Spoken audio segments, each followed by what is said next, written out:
Welcome back, guys. Today's episode, I am sharing 9 true macabre horror stories. Before we start, make sure to like and subscribe to the channel and leave a comment with where you're from and what time you're watching. That way, YouTube will keep showing you stories just like this one. It's time to get comfortable and let the darkness take control.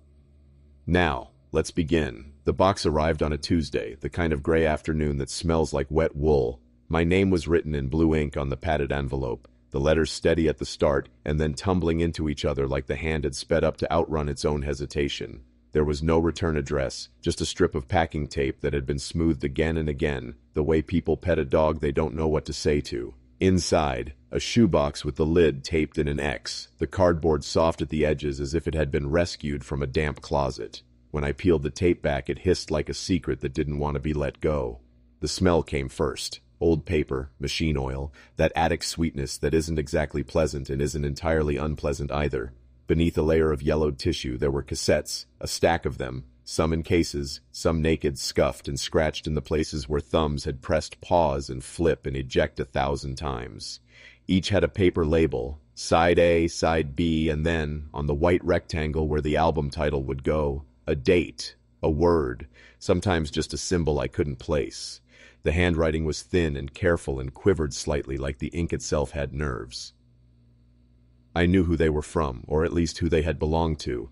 My mother's half-brother died last spring. We only met twice when I was a kid, both times at tables with too many dishes and not enough chairs. He had been, according to the obituary, a meticulous record keeper. The phrase made me picture rows of bin sets, durs and labels and neat stacks. Not this, not a shoebox that seemed to give off a low vibration when I set it down. That's not a metaphor. I put my hands on either side of the box and felt a faint buzzing in the bones below my thumb, like a small transformer left plugged in. I moved it, thinking it was too close to the radiator, but the radiator was cold. I blamed the table, the building, the AC humming through the walls. I pretended not to notice the pitch was that exact familiar 60 Hz you don't hear unless your ears have learned to. I told myself I'd just sample the tapes, press play, hear a few seconds of whatever they were, and then decide what to do. I put on water for tea I wouldn't drink, dragged my old deck out of the closet, and set it on the desk. The deck is an ugly thing I keep for sentimental reasons, the kind of matte black plastic that seems to reabsorb light, dust collecting in the seams like lint in an old sweater. The VU meters still work, though, and there's a softness to tape hiss I still miss even with all the convenience of clean digital sound. I have an interface I use for work, a tangle of cables that I untangled by habit, laying left and right like reins. There's a ritual to it, the plug of the RCA, the click of the power button, the slow bloom of the LED. I picked a cassette with a label that said only one. No title, no date. The shell was clear and you could see the tape inside lying there in 2 tidy rolls like spools of dark ribbon. I clicked it into the well, pushed the door shut with my thumb, and the machine made that small, satisfied sigh I've loved since childhood. The first thing I heard was the hum. It wasn't loud. It sat below the hiss like floorboards beneath a rug, smoothing everything but insisting on its shape. Under the hum, a voice emerged, the kind of voice you only use in empty rooms when you don't believe anyone will ever hear you. It began in the middle of a sentence, as if I had come in late. I leaned closer. My tea forgotten, the heat of the lamp warming my cheek. The box's tissue paper rustled when I reached past it for a pen, and on the tape the same tissue paper rustled, a split second slower, a little thinner, as if my room had a reflection, and the reflection had learned my timing. I hadn't hit record yet, that's what keeps snagging me. I hadn't hit record, and my room was already inside the tape. I assumed I'd left a microphone open somewhere. I do enough audio that it wasn't an unreasonable thought. Maybe the laptop had engaged its tinny onboard mic. Maybe my interface had loopback turned on. Maybe some app was sampling and throwing it back in through a hidden setting. I paused the deck and checked. Inputs muted, software levels down. I knocked lightly on the desk and watched the meters. Nothing. The only movement came from the tape's long, soft exhale of hiss. I let the tape roll again and held my breath to test whether the heartbeat I'd felt in my throat would ride the noise floor. The voice on the cassette kept talking, measured, a kind of practiced calm that comes when you're telling yourself a story you've told before and need to believe. It wasn't my relative's voice. Too young, maybe, or maybe not. Age does strange things to timbre. I recognized certain cadences that felt like family anyway, that pause before hard consonants, that carefulness you get when the stakes of being misunderstood have been high long enough to make a habit of it. The water in the kitchen clicked from simmer to boil, and the kettle began to give that thin, anxious whistle. At my elbow, underneath the half-closed window, a draft teased the edge of an envelope. Both sounds were small. Both appeared, stitched faintly under the tape, not in sync, but lagging like a bad video call. I let the kettle cry on purpose. On the tape, it complained back, a thinner version, threaded beneath the old voice as if the ghost of my kitchen had learned to harmonize.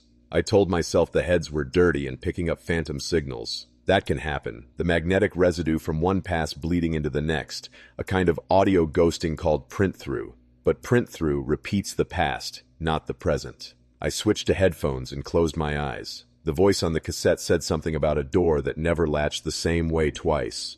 My upstairs neighbor crossed their kitchen, and I felt the steps in the ceiling plaster before I heard them. 30 seconds later, inside the audio that had been set in plastic 30 years or 3 years or 3 weeks ago, you could hear the whisper of a gate that matched my neighbor's weight and impatience.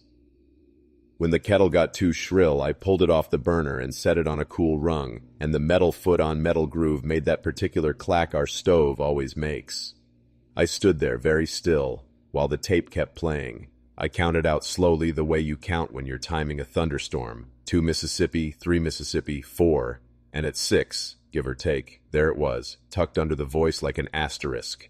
The clack, smaller and thinner, but accurate enough for my brain to grab onto. I rewound. The voice walked back through its sighing vowels. I stopped at a guess, pressed play, and there it was again, my kitchen's small percussive fact repeating at the exact same point in an entirely different time. The rational explanations multiplied and then canceled each other out. Maybe the deck's preamp was microphonic, turning the physical vibrations of my room into signal, layering them over whatever was on the tape like condensation on a window. That would make physical sense. Except microphonics don't survive a rewind. They don't fall back into the same groove twice the way they did for me. I held my BR.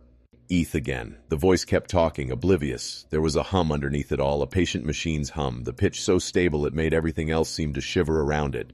I could feel it in my teeth. When I finally remembered to drink, the tea had gone lukewarm. On the tape, the faint click of mug to saucer came just as my lips touched the rim.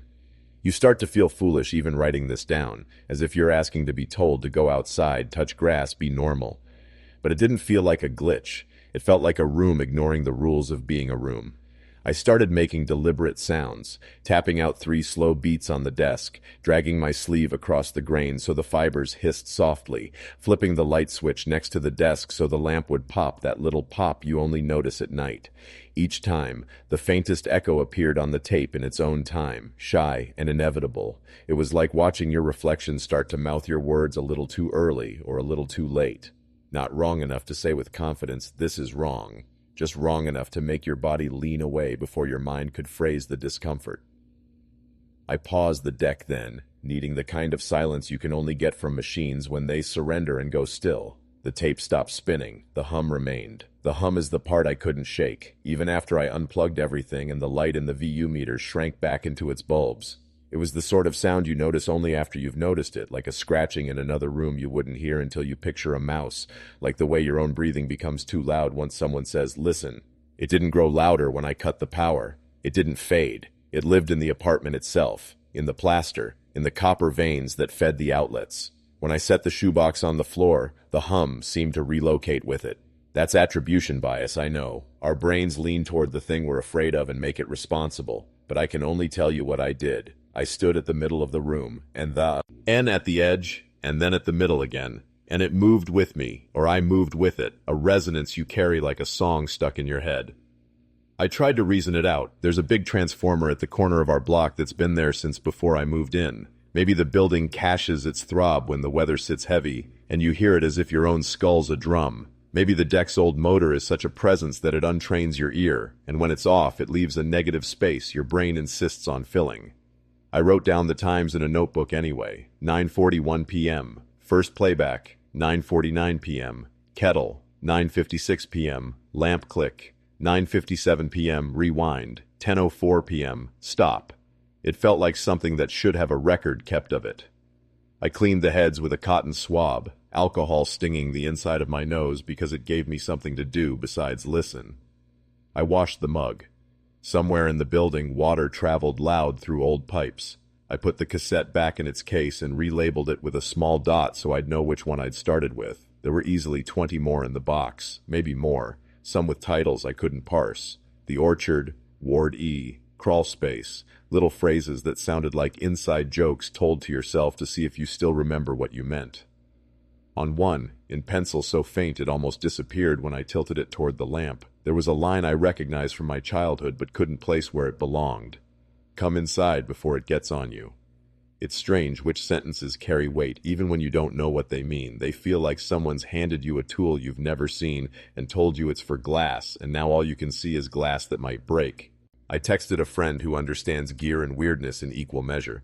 Ever had a tape reproduce the room you play it in? I expected 3 skull emojis and a question about sleep and whether I'd checked my cables. What I got was, old decks can be microphonic, but not like that. Send me a sample. I didn't have one. I hadn't been recording.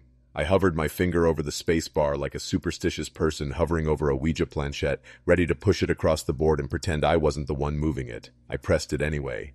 The red light blinked in the corner of the screen as if it was a pulse that belonged to the laptop and not to me. Before I hit play again, I listened to the apartment. The little noises you don't hear until you wait for them took turns presenting themselves. The fridge sighed. The building inhaled. Out on the street, a bus released its brakes with a plaintive gasp that made me picture it as a tired animal. I clicked play. The voice on the cassette kept on with its story in that slightly not-my-family way, and under it the room stitched in quietly. The sigh, the inhale, the animal noise, as if the tape were a patient who had learned to mimic its therapist to make them feel at ease. When I stopped for the night, I put the shoebox in the hall closet and shut the door, not because I believed it needed to be contained, but because I wanted to show myself that I could still control where it was and where it wasn't. I turned off the lamp and stood in the dark a few moments to let my eyes learn the room again. The hum persisted, lower now that the radiator had decided to try being a radiator again, or maybe it just braided with the metal's first heat. I slept on the couch with the window cracked even though the air was damp. I woke once at 2:11, checked my phone, and then lay there feeling like I'd been called into a room where someone had just walked out. Nothing dramatic, no whisper in my ear, no weight on the mattress, just a sense of caught breath, the way you feel when you're hiding and the seeker pauses on the other side of the wall.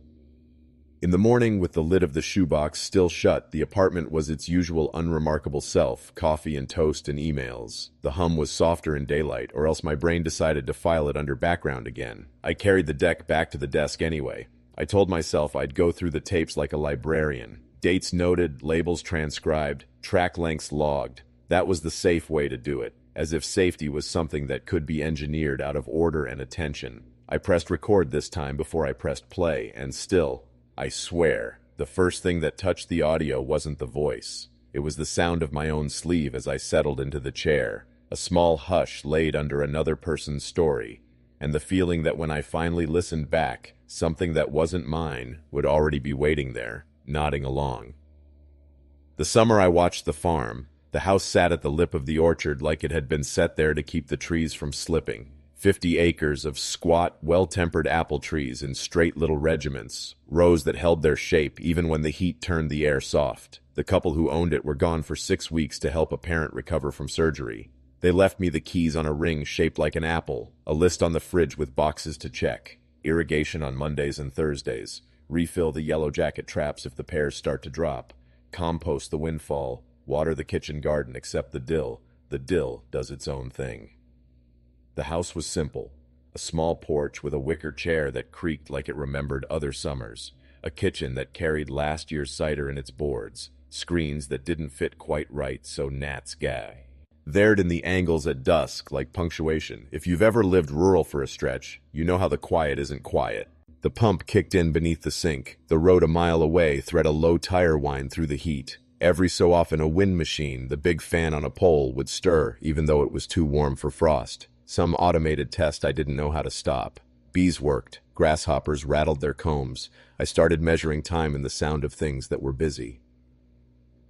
On the second afternoon, I found the siren. That's not dramatic. It wasn't hiding. It's on a rusted pole by the water tower at the far edge of the property, near the fence that backs onto county land. A gray, horn-mouthed thing like a megaphone bolted to the sky. As a kid, tornado sirens meant drills on Wednesdays. Everyone kneeling in the hallway, hands over your neck, teachers pretending not to flinch at the warble. This one had a little control box padlocked at the base and a chain-link fence around it for show. I ran my fingers through the wire diamonds and thought about how the sound had made me feel safe and unsafe at once, like being held a little too tight.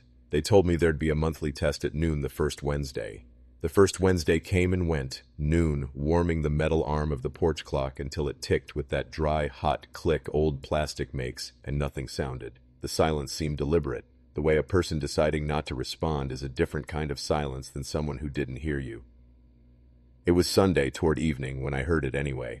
The day had been windless and heavy, the kind of day where the orchard smell turns sweet and almost headsick because some of the earlier apples have bruised in the grass and started to give themselves up. I sat on the porch steps and felt the boards go soft against the back of my calves. It bled in from the far edge, almost too low to categorize, a tone that gathered itself until my stomach recognized it as much as my ears did. I stood without meaning to. It didn't rise into the full-throated wail I'd expect. It stayed just there, a held vowel, the way a mouth shapes a word before it commits. What was odd was how it moved. Sound ran along the rows before it spread, like the trees were passing it hand to hand, and with each pass it shifted in a way that made me think of a word spoken in a room that teaches it its accent. We're very good at hearing patterns we need, and I know that. I know the brain loves to have something mean something. Still, it made a shape I recognized, a long I sound, then the soft fall of a D. I felt a muscle in my jaw clench where it used to clench on school Wednesdays. I did the thing you do when you want to prove you're not being fanciful. I told myself it was a truck's brake 2 counties over. I told myself it was a plane idling too low for the heat. I told myself it was the pump harmonizing with the highway. The pump did hum. I'd noticed it through the floorboards, that flat domestic 60 cycle underneath everything, the same pitch the city wears like a shirt. The tone held for a count that felt human, and then thinned into the insects, and then was gone. I watched the window latches reflect the last light, all nicked and soft-edged from years of use, and for reasons I can't explain now, I didn't turn them. I left the windows unlatched that night as if the air would need to make its way in, or as if something would leave, if it wanted to. Routine makes a place look harmless. I watered rows A through D on Monday and E through H on Thursday, and in between I went through the little rituals that made me feel like I was doing it right. Walk the rows and gather the windfall before it drew hornets, leave the shallow tray in the shade for the feral cat that hated me, check the fabric bags around the peaches for wormholes. By the second week I had learned the orchard's times almost, as well as the list on the fridge. The wind would take a breath around 4. The swallows would stitch their wild, low-breeze patterns just before 7. A train did not exist here, no matter how many times my ear insisted a far low horn was coming up the line. There was no line. That matters. What happened, if you can call it that, didn't improve with repetition. Dusk carried the tone in on its shoulder, not every night, but often enough that I began to listen for it. It wouldn't be loud, just present. It would hang on one pitch in a way that made me think of a person thinking through a word they couldn't quite say. Then the wobble I recall from childhood, the modulator that makes the siren pulse instead of sing, started to pull at it, and the tone would get a lift at the top, a little tremor that the rows seemed to smooth out. And then there would be a mouth in it. Not a voice, exactly. The shape of a voice. The first full phrase I allowed myself to hear was one I hadn't thought of in years. It belonged to my mother, or to the cloth of her voice at least. Come inside before it gets on you. She'd say it when clouds went peculiar at the edges, when the radio went to static, when someone up the street was burning brush and the drift found its way across our yard. It wasn't the words that mattered. It was the it, which was everything. Storms, heat, ticks, a neighbor's temper, the night. For a while I had thought that sentence belonged only to my mother. Only later did I realize it belonged to the women on our block, passed like recipes. The siren didn't say that, not exactly. It leaned toward a long come, and then the rows made the long I happen. And then, this is where I felt silly even to me, it fell into a cadence that my body labeled inside. I was close to the trees by then, standing where the rows cross, the place with the buried drip line junction and the white PVC like a bone pushing up out of a shoulder. The light at that hour comes sideways and pulls every spider web inside it. You become aware of how many invisible things are hung between points, how much is only visible when something else passes through it. I started walking the rows at dusk like I was checking on someone I'd put to bed. The bird scare tape, long iridescent ribbons tied at intervals, made its small paperish applause above me. The tone crept in, and the tape changed the sound in a way I felt more than heard, turning it to a whisper against the leaves. A phrase, then another. The orchard made the words travel badly and better at once, like a telephone game in a line of kids who are trying very hard to be faithful and failing anyway. I said my name out loud to test the phenomenon. The name came back, altered slightly, the vowels rounded like my grandmother from Ohio used to make them when she was tired. I don't have an explanation for why the back door tapped just then. The house was 15 yards away, and the windows I'd left unlatched that first night were still unlatched because once you don't do a thing, it becomes easier to continue not doing it. The porch has a hook and eye latch for when you leave the door open. It bangs in the wind otherwise, and that hook has a particular metal-on-metal sound. You know your own house's little clicks and clacks. This was that. Tap, then the little catch, then release, like someone testing how far the hook would swing before it grabbed. I'm not saying someone was on the porch. I'm saying my body registered it as someone. Before my mind could caution it, I could smell the sharp green ferment breath of the ground under the trees. I realized my palms were damp and my mouth was dry, and those are such opposite conditions that they make your heart notice itself. I cut the rose short and went back the long way, around the outer edge where the fruit is later because the deer are bold there and eaves. And trees learn caution. The tone thinned again, or else I outran it. On the porch, the hook sat askew and still. I put it back in place, and the metal kissed the metal in that same tired way. I told myself the siren was a fluke of transformer hum and topography, a trick of the land. That night, I locked the front door, and I did not lock the windows, and the choice felt like an invitation or a dare. I couldn't tell which. The first reaction is embarrassment, and I don't know if you've had that with fear. You expect to go straight to terror, but I felt foolish first, caught like a kid who'd spooked himself in a hallway shadow. I moved through the rooms, turning off lights as if that would reset something. Then the physical part arrived all at once. The prickly heat at the back of the neck, the pit of the stomach float, the way your fingers want to do a job and you give them one so they'll calm down. I stood at the sink and washed a glass and then washed it again. The pump under the cabinet groaned on cue. The house's hum presented itself like a fact I could hold. In the morning, the orchard made me feel silly again by being what it always was. Rows and rows of work. Bees walking carefully over a nick on an apple, like they were reading the bruise. I decided I'd put it in the category of sound tricks. There's a thing called temperature inversion where sound travels farther than it ought to at night. I looked it up on my phone until the reception dropped, and then I told myself I had looked it up and didn't need to do it again. I remembered someone telling me that sirens can self-resonate if the wind hits the horns right, even with no power, like a bottle across a porch lip. It felt good to tell myself that. It felt like homework. Midweek, I asked the guy at the feed store about the test. They stopped doing those, he said. Budget or a lawsuit or both. Copper got stripped out of half of them. There's no juice to the one by the water tower. County's got that big text alert thing now. Not the same, but cheaper. He said it like he'd been asked and had answers prepare. Ed, like the failure of a sound that told you when to be worried had become a routine piece of trivia. It didn't make me feel better. It did make the hair on my arms lift, tiny individual gestures my body was making without me. I started to try to catch it, as if proof would let me tuck it somewhere neat. I took the little handheld recorder out with me at dusk and stood where the rows cross and waited. I felt a little absurd, angling the foam-covered mic at the orchard like it could coax it. The tone came just as the swallows got low and the tape got tight, and I held my breath because that's what you do when you've promised someone else you're listening. The recorder's meters hardly moved. The tone sat so low under the noise floor that it was more body than sound. I cupped the recorder and the sound changed, a roundness at the top of the note, like putting a hand over a mouth. Back in the kitchen, I plugged the recorder into my laptop and let the file crawl across the screen as a river of gray. I was prepared to hear the nothing of it, prepared to explain to myself how microphones don't hear feelings. But there it was, a thin thread of tone that swelled and fell, and in it a wobble my ear knew too well to be surprised by. I put on headphones and leaned into the cheap cushion and tried to pull the words out the way you focus on a single voice in a crowded bar. I think I would have talked myself out of it again if the other sound hadn't announced itself. A clack I know like I know my own steps, the sound of my apartment stove's kettle settling into the cold burner groove. I froze with the kind of stillness that feels like pain. It came again 6 seconds later, thinner and more distant, stitched under the orchard like a footnote. In a file I had recorded here on this farm, a version of my city kitchen had found room to speak. I'm aware of how impossible that reads. I'm aware of the appetite of minds for patterns that bind. I saved the file anyway, and I named it something that would make sense to me in a few months. row cross, 2:11 p.m. Wave.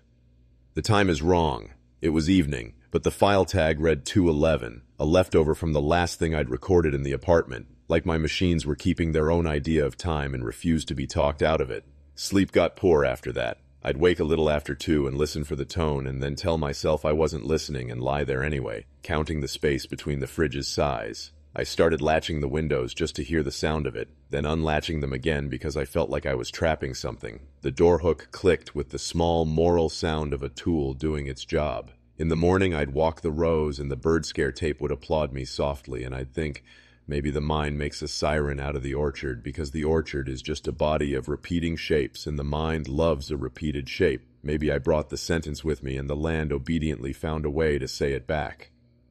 When the owners came home, I didn't mention the siren. I showed them the boxes I'd checked on their list and apologized for the dill taking more than it should have. We stood in the kitchen and made the talk people make when they are glad to see each other and a little exhausted. The pump grumbled on. The list got folded and tucked into a drawer. Before I handed over the keys, I went out to the porch one last time and let the hook fall against the eye, harder than needed to feel the clack. It sounded like the right kind of small. On the drive back to the city, the sound of trucks on the interstate tugged at the pitch the siren had loved, and I let it tug me, and I promised myself I'd file the whole thing under a story I'd tell badly in a few years and then forget. I didn't forget. Back in my apartment, I lined the recorder up with the old deck and the newer interface to digitize the orchard file properly to see if any of it was real outside of me. I hit play. Under the low thread that used to be the orchard and the wind machines and the swallow's soft physics, the thin lag of my rooms began to speak calmly back. The kettle's tiny argument with steel, the sigh through my window's bad seal, the elevator's belt that always squeals one floor before mine. Come inside before it gets on you, it didn't say. Not in words, but in the push and pull of a building reminding me what was mine. I left the kitchen light on that night and told myself it was because I intended to make tea, eventually. I worked the graveyard at a budget hotel by the interstate, the kind of place you can smell before you see. The cleaner's lemon, the carpet's swampy breath, the coffee pot that tastes like yesterday no matter how new the grounds. I took the job because the hours fit around the rest of my life, and because night has always felt like a room I could think in. The front desk was a laminate island under a soffit that hummed with tired fluorescence. There were cameras split into a grid on an old monitor, a 2-drawer safe that stuck if you looked at it wrong, and a binder thick with laminated checklists. Night audit sequence, pool closure log, required rounds, 0202, 0330, 05 unquote. The first thing you learn on overnights is that the quiet is never quiet. The ice machine groans like it's arguing with itself. The elevator relays click and sigh even when it's still. The soda machine in the lobby whines on a pitch you can't unhear after you've noticed it. The exact same pitch as a transformer, the same pitch as my apartment and the shoebox of tapes and the city itself. It's like once your ear learns a note, it keeps looking for it in new rooms, and you start to feel like the rooms are teaching each other how to sing. We had 3 floors, and only 2 were in service.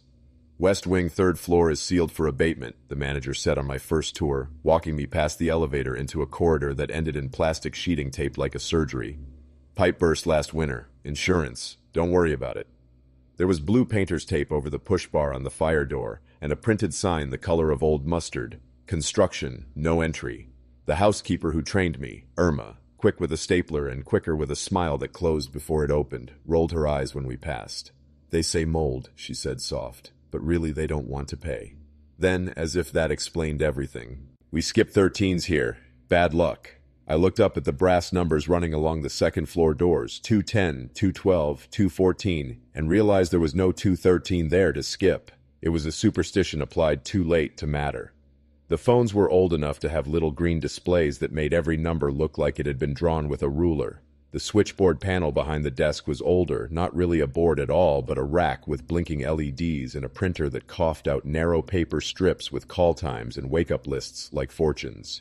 Each room had an extension that matched the door. The 3rd floor West Wing, if it existed, would have been 301 through 318 on the system. The manager pointed to a laminated chart and ran his finger down it, skipping a blank space where 313 would be. He didn't say anything about it. His finger just didn't stop there. Night shifts make you territorial. The photos on the wall, generic landscapes printed in the color of headaches, became mine. The rattle of the key machine, the swipe of a card in a new sleeve, that became my rhythm. I learned the fold Irma liked on the lobby towels. Tri-fold, then rolled tight, end tucked so the roll wouldn't unravel when someone panicked at 3 in the morning and took one like they were pulling a tablecloth. I learned which truckers would nod to me and which would treat me as furniture. The pool closed at 10 but had a way of smelling like wet hair at 1. The chlorine sat under the lemon cleaner like a memory. I did the rounds like the binder told me, down the East Hall, past the vending, a slow walk by the laundry where the machines thumped and sometimes sang a belt squeak 2 notes high, up the stairs that smelled like old winter coats no matter the season, back to the desk where the printer would have spit out something else to do. It was the kind of work that makes your thoughts run in straight lines. I liked the straight lines. I liked the way the clock in the lobby clicked over to 3 o'clock as if that hour meant anything different than 2:59 or 3:01. I liked the safe sound the front door made when it whooshed and settled and the latch fell in with a tiny metal kiss. If you work nights long enough, you begin to curate your fears. You decide which noises mean trouble. Raised voices, the flammable silence of an argument crossing the parking lot, and which noises you let belong. The first time the phone rang out of nowhere and thudded the desktop with the particular insistence of the house line, I figured it would be a wake-up reminder for a trucker who needed to be on the road by 4. I answered the way they trained me. "Thank you for calling the front desk. This is, how can I help you?" The display said 313. That didn't make me afraid. It made me reach for the laminated chart with a kind of automatic annoyance, the way you reach for a pen that's rolled, expecting to catch it before it falls. The chart had no 3 on 13. The sealed wing began on the floor above me, quiet behind its taped plastic like a held breath. The voice on the line was young and also not. Years will do that to a voice. So will tile. I could hear tile on the other side, the big hollow of a bathroom or a hall with a hard floor, the way sound rounds itself when it has nothing soft to fall into. "Could I get towels?" the voice said, exaggeratedly polite.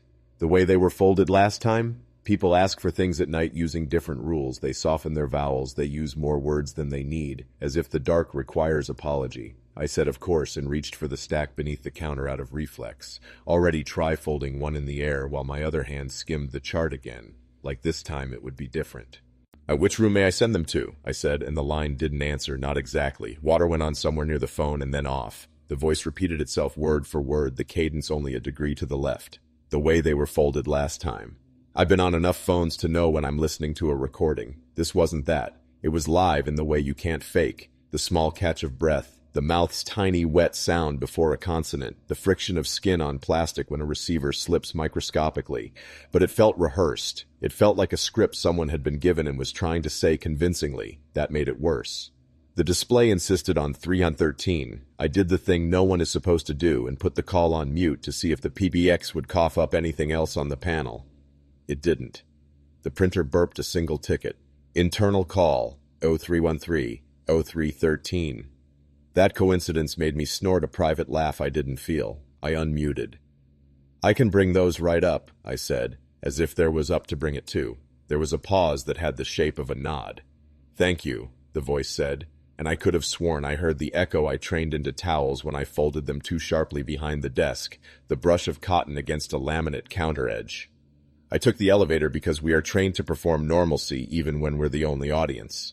The doors slid open on 3 with their usual lack of ceremony, and I looked both ways like a person in a movie. The East Hall was the East Hall with its anonymous art prints and the carpet that looks like it's stained whether it is or not.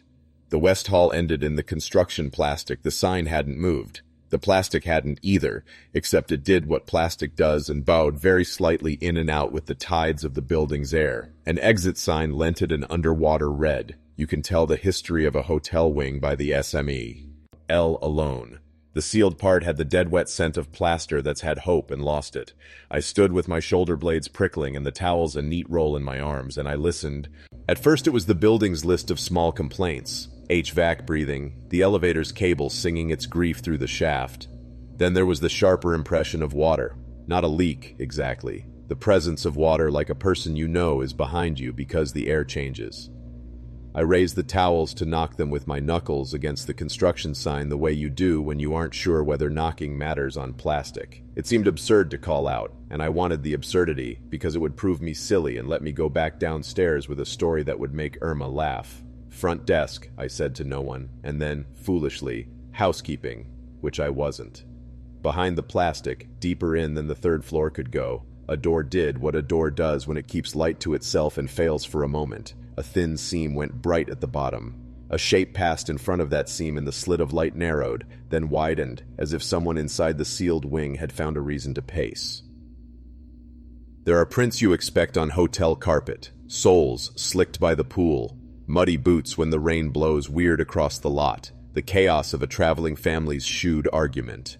What I saw next lifted the place into the category of rooms that are unwilling to be rooms. Between the last room usable on the West Hall and the plastic sheeting, in the swath of carpet that never got traffic unless someone stood where I stood, the pattern darkened in a series of ovals that meant nothing for a beat. Then my body decided the language, not shoes, not socks, bare feet. The sort of barefoot you make when you step out of a bath too clean and you leave faint hole prints only in the places your weight liked best. The balls, the toes shy presses, the heel a brief thought.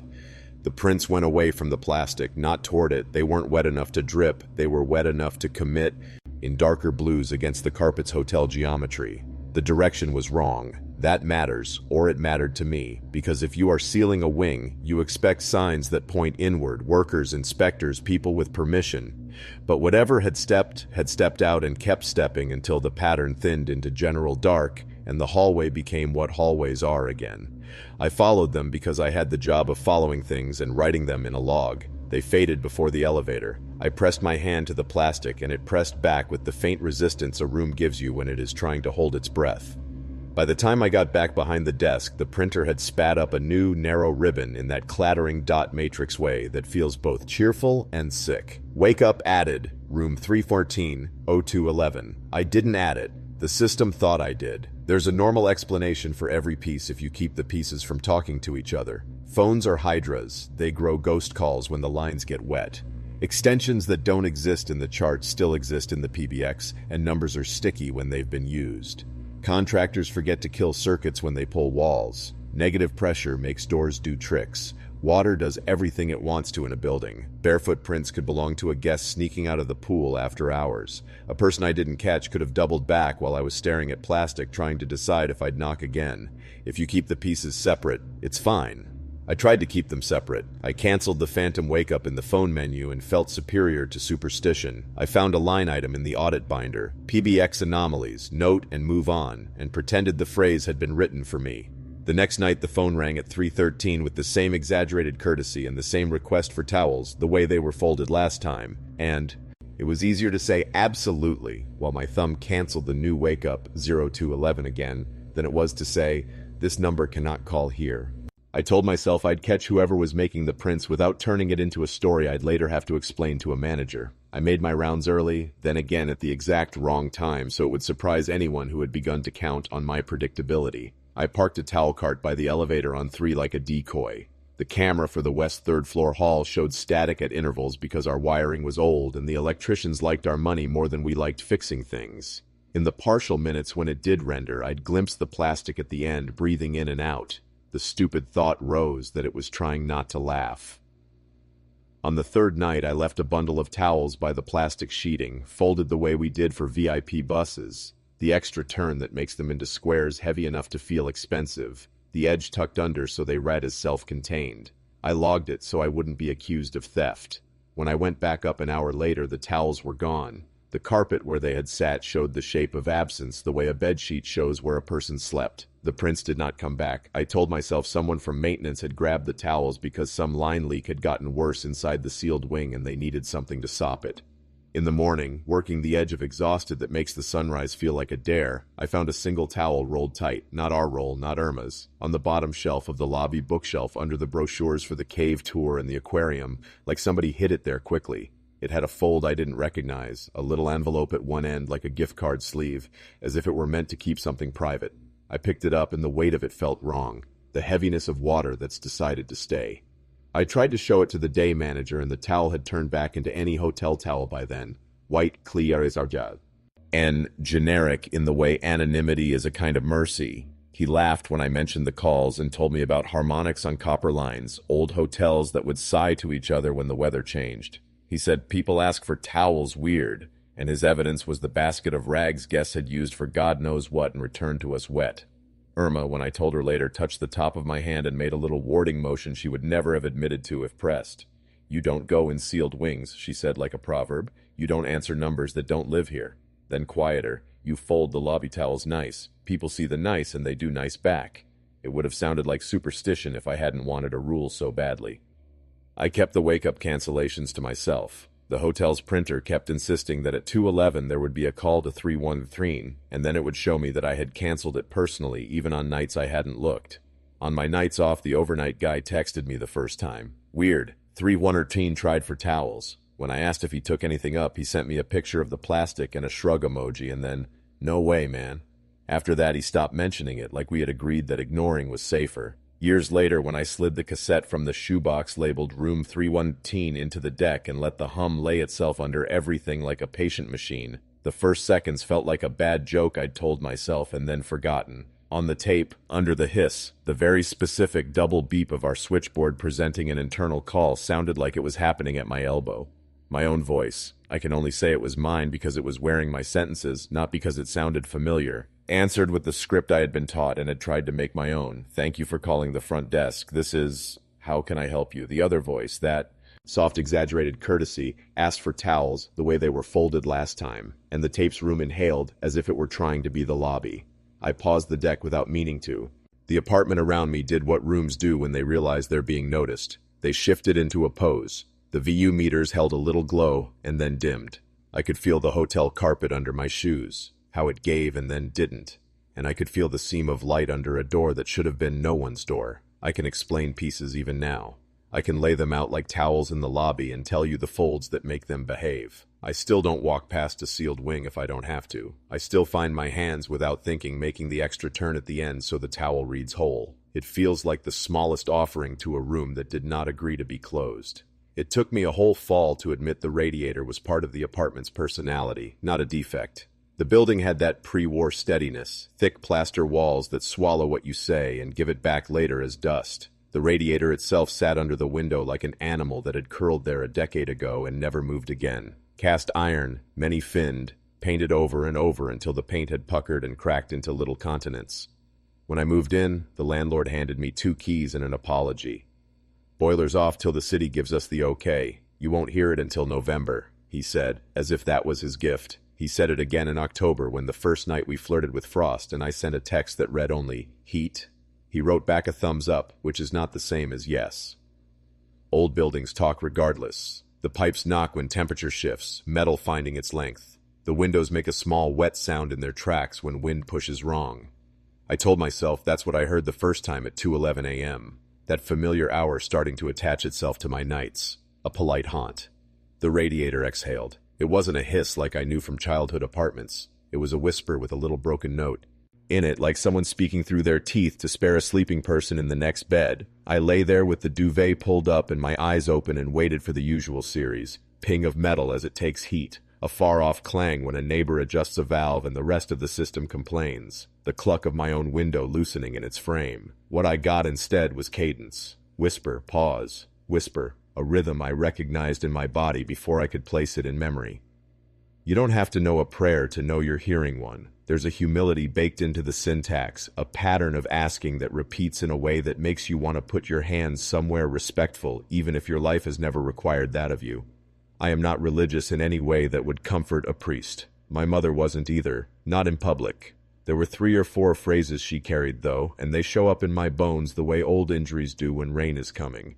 Bless the hands that keep the day from spilling. Keep his feet from going where the road remembers. You only hear them once in childhood for them to become the drum under the song. The radiator spoke in that cadence. It didn't say those words, not exactly, but my mouth moved like it wanted to supply them. The S shaped like shesh, the vowels softened at the edges like a blade wrapped in cloth. And then, at the end, a word that made my scalp buzz. The nickname. Not the one she used to my face. The one she used once when she thought I was asleep. Talking to no one, and to me anyway. Borrowed, the radiator said in a voice shaped like hers and not like hers. Borrowed boy. I got up like you get up when a house noise convinces you you're needed in it. Quiet. Trying not to make the floorboards argue. I put my hand near the radiator without touching it. The air wasn't warm. The heat, if heat had been the point, belonged somewhere else. In the narrow slice of room by the bookcase, along the baseboard behind the chair, in a seam in the plaster that ran from the outlet to the picture rail like a vein. I watched my breath in the window because the pain had learned to sweat. The whisper continued, a series of syllables that slid just to the side of English, and my ear kept building bridges anyway, laying my mother's voice across a stranger's river. Somewhere down the line, a neighbor shut a door and the pressure change found its way into the pipes. The radiator stuttered and collected itself and went on. I wrote the time down because it felt like that mattered. 2:11. I have learned to distrust the gravity of repeating numbers, and yet here we were.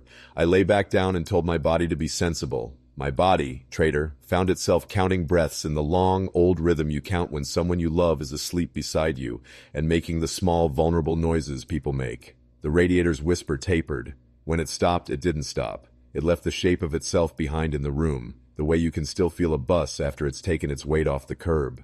I slept a bit and then woke hot in the wrong places, the backs of my knees, the curve at the base of my skull, and cold at my hands, at my throat. When morning turned the window bright, the radiator looked like a radiator again. The landlord's text said, November 1st. The calendar had the nerve to agree. There's a sort of science you can perform when you suspect yourself of inventing things. The next night at 1:50, I set the little digital recorder on the sill and pointed its foam-capped mouth toward the radiator. I propped the shoebox lid against the nearest fin because the cardboard had learned the hum of my room, and somehow that made me feel less alone in it. I unscrewed the tiny angled valve at the radiator's end 1/4 turn to show myself that air would come if air was what wanted to come. I read somewhere you can bleed a radiator like a wound. Let it hiss out its stubbornness. It made the small exhale a throw. It makes when it's about to sing. I shut the valve. I sat on the floor with my back to the bed and waited with the kind of patience you don't earn so much as borrow from mornings. At 2:11, the whisper returned. If you asked me to put the words on paper, I would embarrass both of us. They were there and they weren't. The consonants grew by touching something, metal maybe, or the texture of paint. The vowels arrived narrowed, breath pressed through small spaces. The prayer wasn't a performance. It was maintenance. The phrases made a loop and escorted themselves back to the start, with small variations, like a person pacing and turning a thought over in their hands to see where the shine is. In that loop, a detail only my family would have found comforting. A mispronunciation we'd teased my mother about when it wasn't unkind to do so. She said, sure, when she meant sure. Borrowed boy, make it sure, the radiator breathed. Not often, not at the same place in the cycle each time, but enough for my chest to answer with a little ache. The recorder's tiny screen made its soft, intent glow. I tried things. I coughed once quietly to hear whether the prayer would accommodate me. I tapped the baseboard twice with my thumb so softly I barely felt it. On the playback, both sounds returned like delayed birds, present, thinner, not in sync, threaded under the radiator as if the pipe itself had remembered to mention me. A neighbor above dragged a chair and the apartment translated it as thunder and then gave it back to me as a long, low word I don't know. The radiator warmed the room wrong again. The far corner by the closet gained a temperature that made the air look thick. The book I'd left open on the chair because I was too tired to put it away drank that heat until the pages curled a fraction as if they'd learned humidity. The radiator stayed cool. My tongue went warm, though. TRC. Heat of it, as particular as a sip of whiskey when you haven't earned whiskey, and when I breathed out, I could watch my breath disappear in the exact place the prayer made a narrow shape of the air. There are explanations. I listed them like scripture.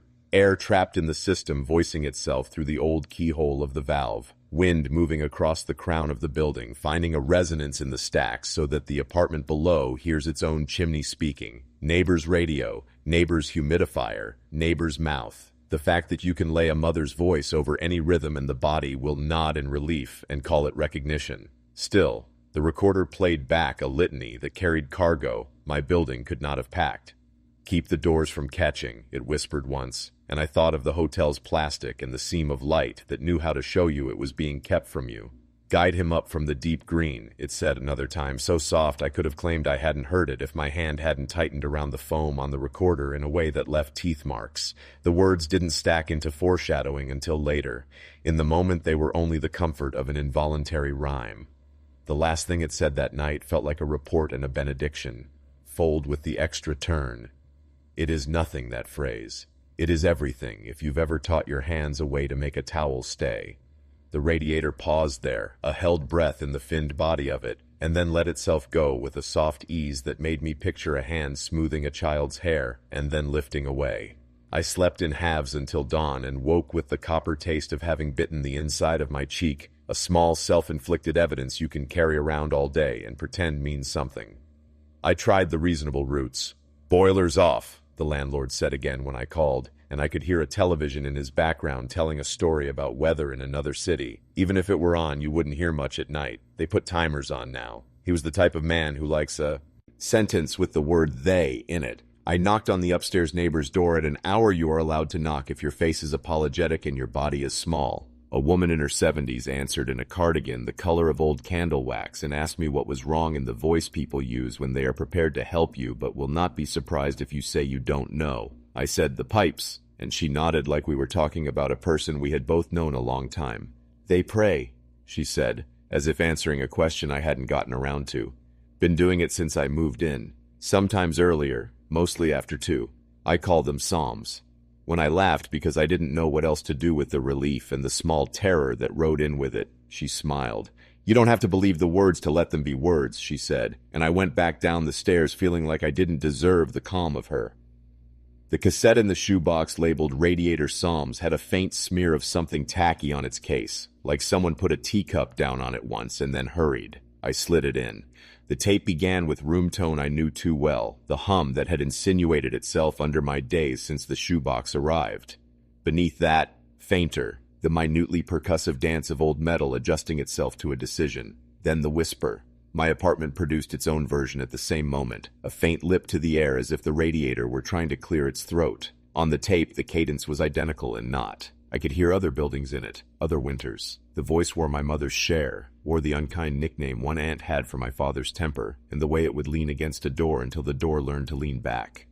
"Borrowed boy," the tape said into my apartment, and the apartment took the phrase and tried it on like a sweater you know you shouldn't wear in public, and wear at home anyway. I'll sound melodramatic if I tell you I cried. It wasn't crying the way people in books cry. It was a small, involuntary welling, a throat that had to move or choke, eyes that needed a wetness to adjust the focus.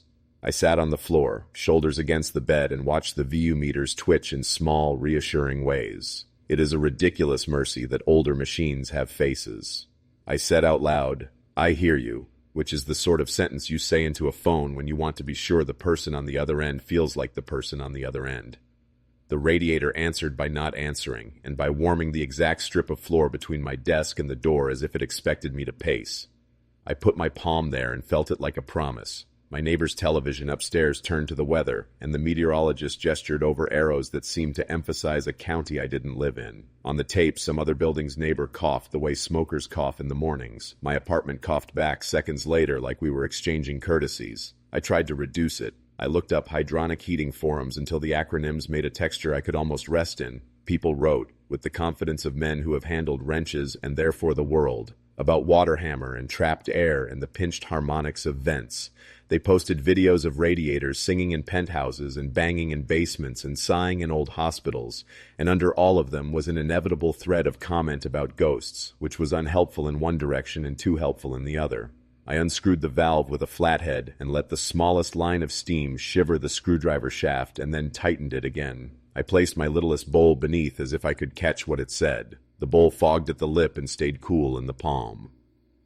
Sleep became a negotiation. I would get as far as midnight, decide to read, find that the book had acquired the warmth I hadn't. I would drift and then sit up at 2:10 feeling like a person who has forgotten an appointment. Some nights the prayer came and made the room safe in the way names do. Some nights it didn't, and the absence made an echo of its own that was worse. On those nights I would put the tape on and pretend pretending counted. It didn't always help. It did keep the shoebox open and the apartment occupied in a way I wasn't sure was good but had come to prefer to the alternative.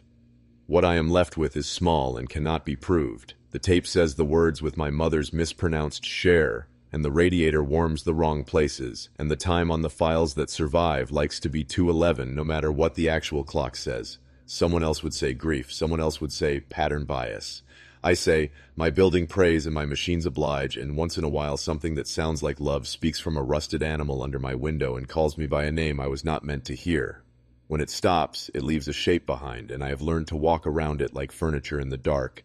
The night I took the deep green line, I was already tuned wrong. I'd stayed too late at the office, digitizing another cassette from the shoebox and listening for the way my room stitched itself under it, my kettle's little clack, the elevator's squeal one floor before mine. When I shut down, the building had that emptied-out echo that makes your footsteps sound like a decision. Outside, the city wore its usual damp neon. I wanted the subway's noise the way you want a river when your head's too full, something big enough to carry you so you can stop carrying yourself.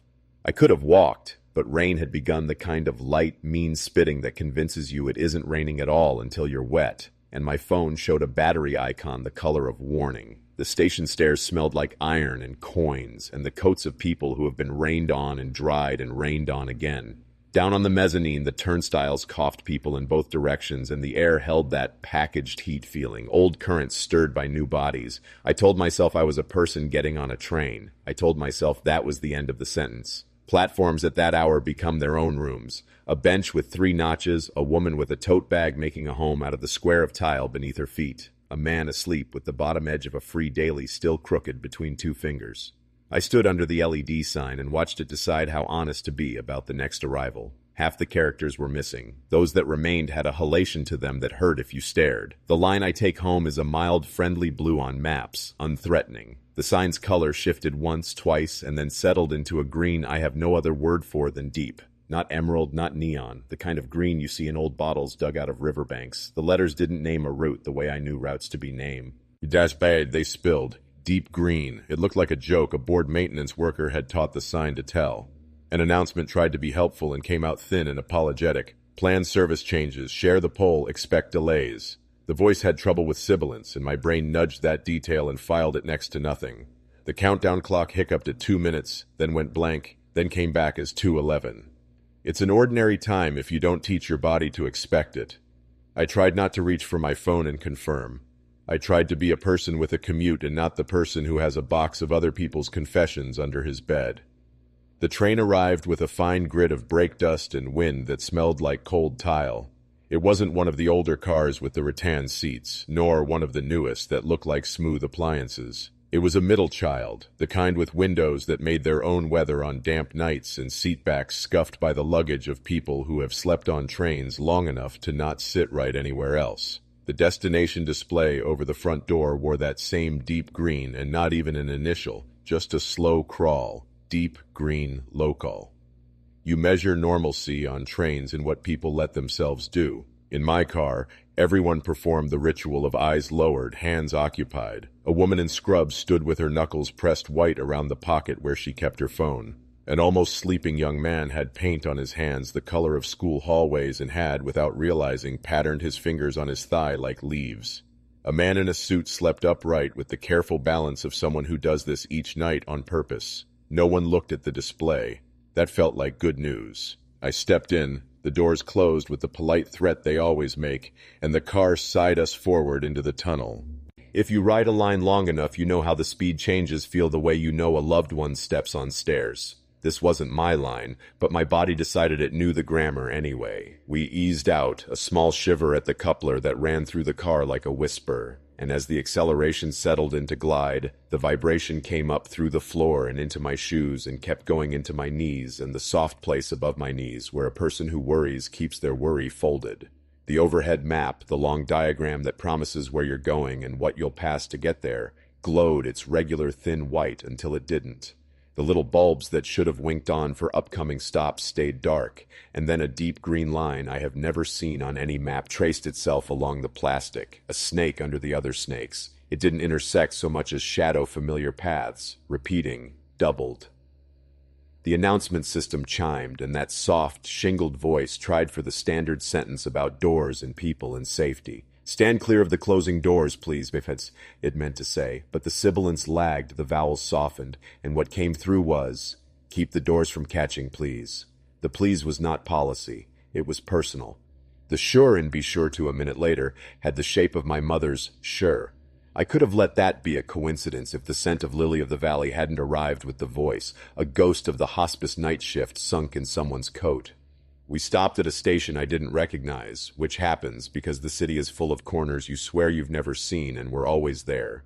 The pillar tiles had that mottled look old water gives white things when it convinces them to age differently in patches. Across the track, the mosaic band ran its usual course, geometric flourishes, a restraint that feels like taste. Then the station name, PC. Ulled its letters out of that flourished band and arranged them where they always arranged them, and my surname appeared as if it had been there always. No street, no avenue, none of the suffixes that keep a name from being a mirror. Just the letters that live on my mail and the top line of my school forms, and the little brass plaque they gave my grandfather when he retired from a job that left a strip of thin callus across the first joints of his fingers. I didn't move at first. The train's windows showed me myself, layered with the shadow of other faces. I watched my mouth not open. Nobody else reacted, which made it worse. A man near the opposite end changed hands on the pole, and the sleeve of his sweater released the clean, wet smell of wool.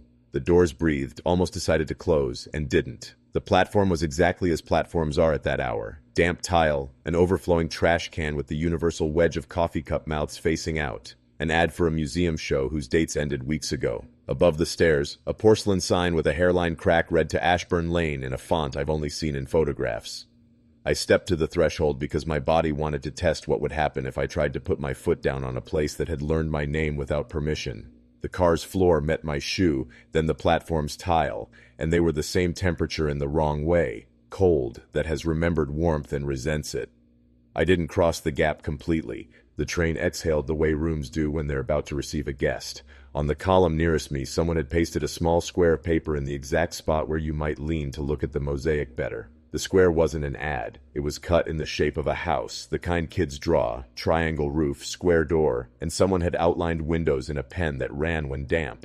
The paper had discolored at the edges as if it had been waiting. When the car's lights flickered in that routine way that makes everyone pretend not to notice, the door to the paper house looked briefly like a cut, something you could slip a fingernail under and pull. The announcer cleared her throat, or a speaker did, and said the sentence that keeps a city from eating itself. Last stop. This train will not continue. Except that wasn't my last stop. My line goes farther. The passengers in my car performed the rituals of consent without lifting their eyes. Half shifted their weight toward the door, half didn't, as if some knew their destination had arrived and the others had simply decided to be patient. I did that fresh calculation you do when a situation's wrong, but not wrong in a way you can articulate to a stranger. If I step out and the doors close, this becomes a story I have to finish. If I stay in and the train goes no farther, I have agreed to be the last person on a car the city is done with. The tiled band that spelled my name had a flaw. On the second letter, a replacement chip decades newer had been cut with a steadier hand than the original and sat too proud, its glaze catching light in a way the others didn't. Those mismatches happen in old stations, a practical fix. I stared until my eyes confessed. The newer chip was not the right color. It was greener than it had any right to be. I stepped back without quite choosing to. The door shut politely between me and my name. We moved. The car's deep green display stopped spelling and became a line again, a straight, calm vein. The next station we slid into wore an older name I knew, the one on my commute, with its unremarkable mosaic intact. People got on who smelled like rain. We apologize for any inconvenience, the voice said, nailing every S neatly, and I wanted to laugh for the relief of it. My stop arrived like a sigh you can finally let out without breaking something. I rose with the practiced grace of someone who has learned not to fight the train's small lurches and stood on a platform I could have sketched. D from memory, and still couldn't. Now swear was mine. There's a kind of shame that arrives with whatever fright is opposite of glory. I didn't tell anyone about the station with my name. I looked up what you can look up. Weekend service change. Shuttle trains that run ghost routes when track work requires. Historical nostalgia runs that put old cars on lines to make rail fans happy. I read a thread about LEDs failing into odd colors, how certain arrays will skew green when the driver boards go, how moisture gets under the lens and does a trick that makes light do old things. I read a different thread about a defunct platform deep under the city that was tiled as beautifully as a European spa, a secret present for those who didn't mind being told to leave. None of those things named me. I pulled up my phone's photos, hoping I had done that thing you do when you're trying to prove to yourself you aren't the only witness. You take a picture badly and it's terrible, a smear that convinces no one. I had 3 images, all of them ugly, a blur of the door's rubber edge in motion, a streak of mosaic, my own startled face doubled in the glass. The third had the capture time tag 2:11, though I know better. The weather widget had stamped each with rain icons even for tunnels. When I turned the sound up out of morbid curiosity, the only distinct thing in the video wasn't the station's hum. It was the small, precise click of my apartment kettle settling into its burner groove. I kept it to myself for 2 days and felt the inside of my mouth salt up every time I descended stairs. On the third day, I reached into my coat to pull out my gloves, and my fingers found grit in the lining, a flake of glazed tile so small it could have been a mistake. It was the wrong green. I told myself a better story so I could breathe. The stations shared dust. A busker had broken a bottle. Someone's raft project had given up a scale. I put the flake in the little dish on my desk where I keep keys I find on the street and coins from countries I haven't been to. That night, the flake made the dish taste metallic in the room's air, an old penny on the tongue of the apartment. The cassette labeled Deep Green Line was in the shoebox, half wedged between two unlabeled tapes like it had been slid there in a hurry after playing. There was a nick on the spine where something blunt had tried to open it. I put it in the deck with the same gentleness I use on a sleeping dog's ear when I don't want to wake it, and pressed play. The tape's room tone wore the now familiar 60-cycle hum, steady as intention. Beneath it, a rail noise that didn't belong to any specific system, the universal metallic lilt your body takes as Manhattan or Boston or Chicago or nowhere at all. The announcement chimed, the little triad that tells people to arrange their weight, and then the voice said, clear as coins in a jar, next stop, and made my last name into a station. It mispronounced nothing except the way my mother says sure. On the right channel, almost too quiet to hear, someone in the car sniffed, the tiny involuntary sound of a person who has cried recently and stopped. In the left, my apartment's windowsill whistled with its small apology to the winter outside. I tried to decide to be practical. I printed maps. I drew the line I thought I had taken in pen so dark it buckled the paper. I called a number buried in the transit agency's site and listened to a woman read me language about diversions and planned outages so practiced it felt like prayer. I avoided any train that lit its display green and walked 2 extra blocks to catch a bus that coughed and heaved and made me feel held in a different way. On the bus, people looked at each other. On the bus, the floor didn't hum a decision up into your bones. I told myself it was proximity to tires that made me feel useful. But my body has a sense for 2:11 now and keeps it even asleep. Some nights I wake at that exact center of the hour with the taste of brake dust at the back of my throat and the conviction that if I go outside right then and descend any set of stairs that will let me, the deep green will be waiting with its patient glow, and I will be asked to choose which part of my name belongs to me and which part belongs to the systems that carry us and the rules we pretend we make. I keep the tile flake in the dish, and the dish on the desk, and the desk near the door, like a talisman or a test. If I hear it click in the night with the soft, glassy sound two hard things make when they decide to be honest with each other, I will stay in bed. I will not go downstairs and look for anything shaped like an arrow. The tape stops when I stop it. Often I don't. I let it loop the stretch where the train pulls in and the doors ask politely and my name makes its old mosaic shape across a wall that may or may not exist. The VU meters climb a little at the consonants and settle back as if breathing. The first time the voice says, "This is the last stop on this train," I feel the little involuntary lean forward you make when you're about to stand. By the fourth time, I have learned to sit still and let the sentence go by me. In the morning, I take the bus and I avoid looking at traffic lights when they are green and older than they have to be. I tell myself a better story. The city will get new bulbs. The map will be straight. The deep green is only a color. I don't delete the photos. I don't tell anyone, not really, except like this. Ashburn Lane was the last street before the creek lost its patience and the woods began. A dead end where the plows forgot in winter and the cul-de-sac cracked into a map of thin rivers by July. The street sign had been sun-faded into a color that isn't really green anymore, deep bottle tone under chalk. The house at the end was older than the ranches of Praia, and split levels our parents bought when they got tired of apartments with neighbors who didn't like children. It had the kind of front porch you imagine in a book with a cane chair and a dog that knows the time. Ours had no chair, no dog, and the porch boards had curled like old fingernails. The windows wore a film of inside smoke years after the smokers had gone. There was a tiny leaded diamond in the upper panes that made the light come through like an apology. It's hard to explain why we went in except that we were 11 and didn't yet know that houses are always listening. There were 3 of us, me, Liza, who could braid her hair so tight it shone and said sure when she got excited without meaning to, and Mal, whose mother worked nights and who collected anything with a hinge. We rode our bikes to the dead end and let them fall gently on the grass because if you drop a bike it tells on you. Someone had spray-painted "Keep Out" on the plywood nailed over the front door. Someone else had pried one corner loose and made a wedge of space a kid could slip through and an adult would pretend not to see. By then, our school had taught us silhouettes. 3rd grade, the teacher shining a lamp at our profiles, our faces flattened on the construction paper like secrets getting caught. We cut ourselves out with dull scissors and glued the soft black likeness to white and wrote our names underneath like that would keep the shapes from following us home. We'd all saved ours for a while, pinned to corkboards tacked above beds, and then they disintegrated into lockers and bedrooms and got vacuumed up by machines that pretend they don't eat people. The house on Ashburn Lane smelled like wet paste and mouse grain and the powder that lives under old carpets no one stomps anymore. It didn't smell haunted. It smelled like someone forgot to finish leaving. We stepped on parts of the floor that felt sure. There was a ribbon of wallpaper left along the stairwell that had once been flowers and had mostly become stems. The light in the entry was not the shade of our street or of our school gym or of the creek. It had the flat weight of light that gets filtered through layers, as if the house had put cloth over the sun.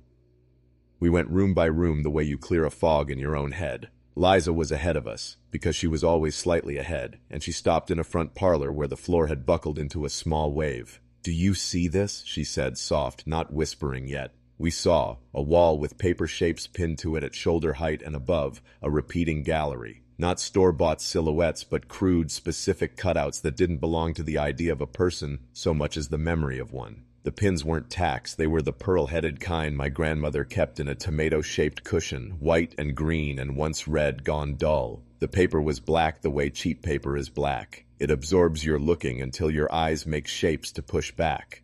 There was the wrongness before the wrongness. The feeling your mouth gets when you drink milk that's fine but not cold enough. Mal reached toward the nearest cutout and then withdrew his hand as if he'd been scolded from another room. "They're people," he said, but that wasn't it. They were our people. The tallest had a left shoulder that slumped just slightly from an old backpack habit my mother hated in me. The smallest had a high ponytail and a steady rectangle of forehead I had watched Liza press flat under the palm of her hand when she had too much to think. The third, the middle height, had the roundness of Mal's easy posture.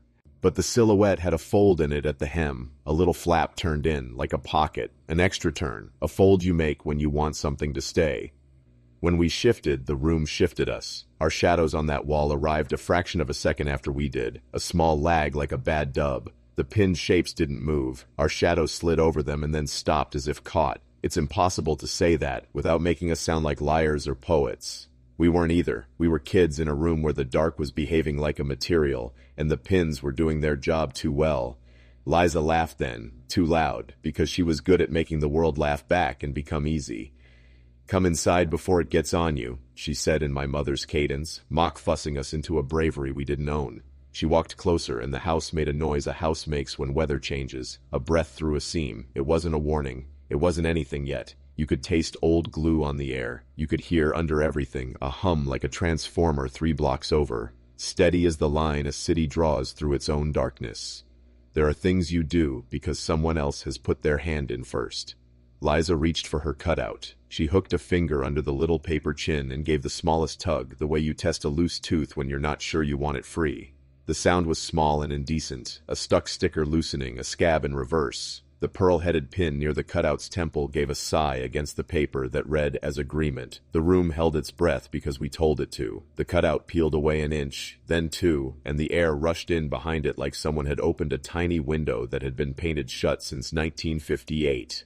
When the cutout came free from the top and hung, a strange thing happened to all of us. My nose didn't bleed like a faucet. It's not dramatic like that. It's more like your face realizes it's got a door it's been ignoring. The thin, sudden line came down from my left nostril, and I put the heel of my hand up the way you do when you don't want the grown-ups to notice. Across from me, Mal swore under his breath and tipped his head back too far so the red went the wrong direction, and Liza made a disgusted sound and then laughed again because she refused to let disgust have the room. We stood there, 3 kids with matching sudden wetness in the middle of our faces, while a paper version of one of us swung slightly at chest height on its lower pins. "I'm fine," I said, because that's what you say, and the air tasted like pennies and paste. Mal said, "Stop, you'll make it worse," which is advice that never helps and always sounds right. The cutout's edge had a fold, a little pocket folded in on itself the way Irma taught me to tuck towel corners decades later, and the fold had been pressed so hard it remembered fingers. The pins at our shoulders lined up with the long shadows of our shoulders on the wall like it had been made for this moment, not in the past, but in the future where we had come to move inside it. We tried to make jokes because jokes are the rope you throw each other when the water says it wants you. "Who collects people?" Liza said, not asking, and I saw she had gathered her cutout against her chest like a shield. "Who keeps them in paper?" I said back, and it sounded worse aloud. "It's art," Mal said, then flushed. We found the rest of the house more by the momentum of what we'd done than because we needed to find anything else. The dining room ceiling had drifted down in places and become the floor's soft snowfall. The kitchen sink held a jar with a dead moth that looked staged and sincere. A narrow back stair went up into heat where there should have been cold, the kind of heat that belongs to attics in August and mouths when they whisper secrets too close to ears. On the second floor, in a bedroom under the eaves, there was a table someone had made out of 2 sawhorses and an old door. On it, paper. Clean sheets stacked in careful piles, their edges too exact for this house. Scissors with a handle mummified in tape, a spool of thread and another of thin wire on a cigar box. There was a house made of paper, flattened but ready, like a net you cut from a pattern and fold into something that can stand. The lines were scored so they'd remember how to bend. Windows cut with a blade I could feel in my teeth just looking at them. Someone had written Ashburn LN in penciled block letters on the underside of the roof, like you label a lunch so no one takes it. The front door's rectangle had a little envelope fold at the top where, if you did the extra turn, it would hold itself closed without glue.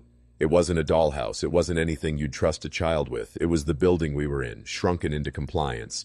The front elevation had the sag we were standing inside. The tiny leaded diamond panes had been pricked with a pin in a net so fine it made my eyes water to count them. The porch's missing chair had been drawn in, but in pencil, as if the person making it had allowed themselves one kindness. I touched the scored fold of the paper roof lightly with the back of a fingernail, and the whole thing flexed inside in a way that should not have belonged to paper. Behind us, downstairs, the front door made the lightest sound against the jamb, metal on metal, the sound a hook and eye makes when it considers doing its job.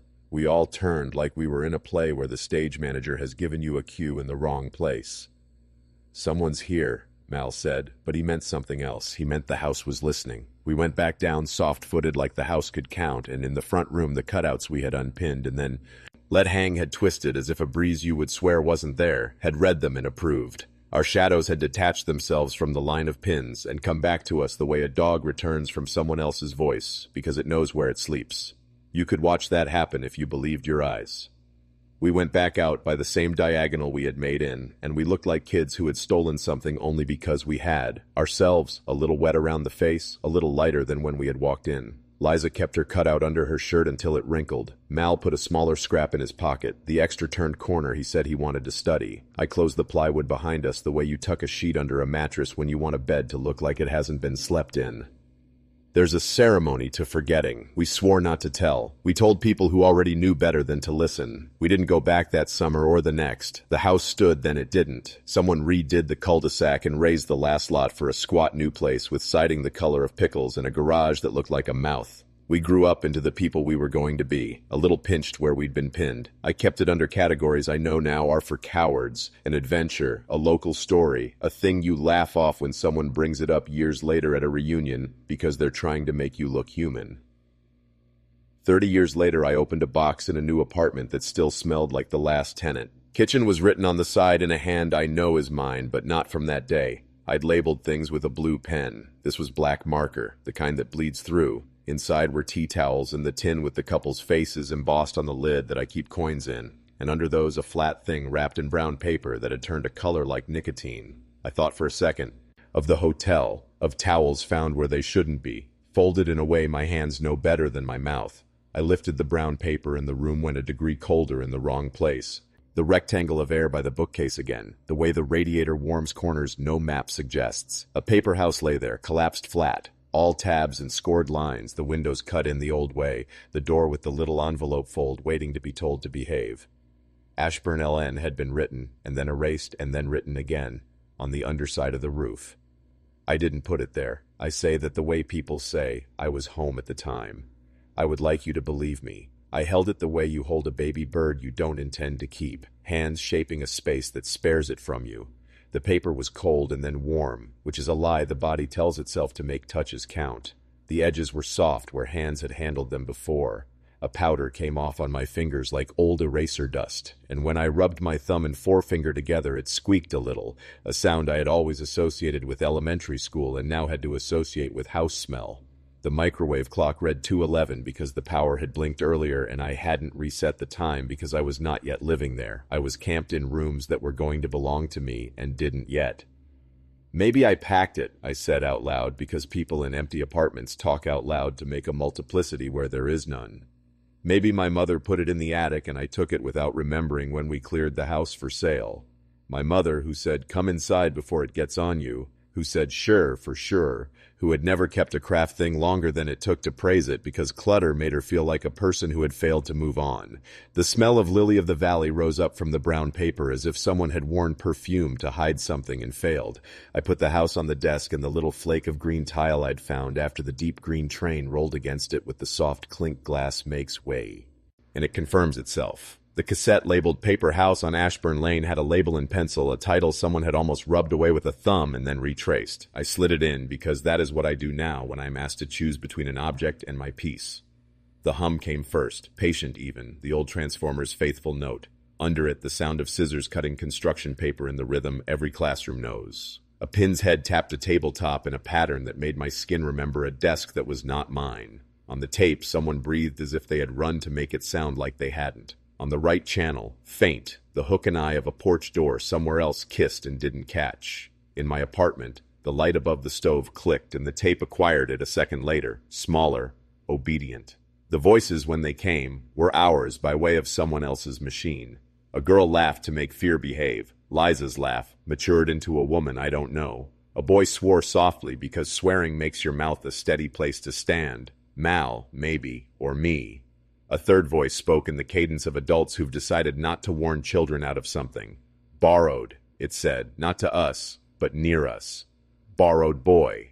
Then, the simplest instruction, fold with the extra turn. The tape made an envelope of my room, and then a room of my envelope, and what I mean is, when I lifted the paper house by its edges, the apartment's light made squares on the wall, not from the apartment's windows, but from windows that belonged to somewhere else. The little leaded diamonds projected, soft and exact, as if the paper remembered light, like a bruise remembers a hit. I tried to rationalize. I Googled the house to see if anyone had documented it, if someone had rescued its artifacts and sold them at a church fair where I might have bought something without knowing what it cost. I texted Liza a question I disguised as a joke, and we volleyed 2 messages and then stopped. I typed Mal's name in the search bar and sat with the shiver of not hitting send. I told myself the box had gotten mixed in a move because boxes do that. I told myself the paper was a pattern I had seen somewhere else, an art class, a museum, and I'd given it the name it wanted because it felt good to let something have your attention. At 2:11 in the morning, the flat house on my desk lifted the slightest corner of its roof when the heat from the radiator reached it, then lay back down, as if reminding me that nothing stays pinned. I did not bleed. Or I did, and it was too little to note. The hum resumed its patient place under everything I own. I have not folded the house, I have not thrown it away, I keep it near the green flake and the dish with keys from locks I never deserved to open. If you ask me why, I can only say that sometimes the safest thing is to keep a shape close enough to know where it is, and to learn to walk across a room without brushing it with your sleeve. I took the bungalow for the winter because the owner sent me photos of a plate glass window facing a bare maple and said, "It's quiet, just you and the ducts." After the apartment and its radiator whispering prayers to my bones, quiet felt like something I could wear until it stopped itching. It was a month-to-month sublet, a low-slung house with pine floors that had been sanded down to a color like old honey. The heat was forced air, which means a furnace takes a breath somewhere else and then insists you call it weather in the room you're in. The registers were flat little mouths along the baseboards. The house exhaled at set intervals and then lay there waiting, like a dog told to stay. The hatch to the crawlspace lived in the hall closet floor, a square of plywood painted the same eggshell as the walls, paint bridged across the seam like a scab. There was a metal ring sunk into it, also painted over, as if someone needed to make it ridiculous before they could make it stay shut. I noticed it because I notice things now that I wish I didn't. The first night I turned all the lights off to see what the house might confess, and the closet interior kept a little light anyway, the way some mouths do even when they're closed.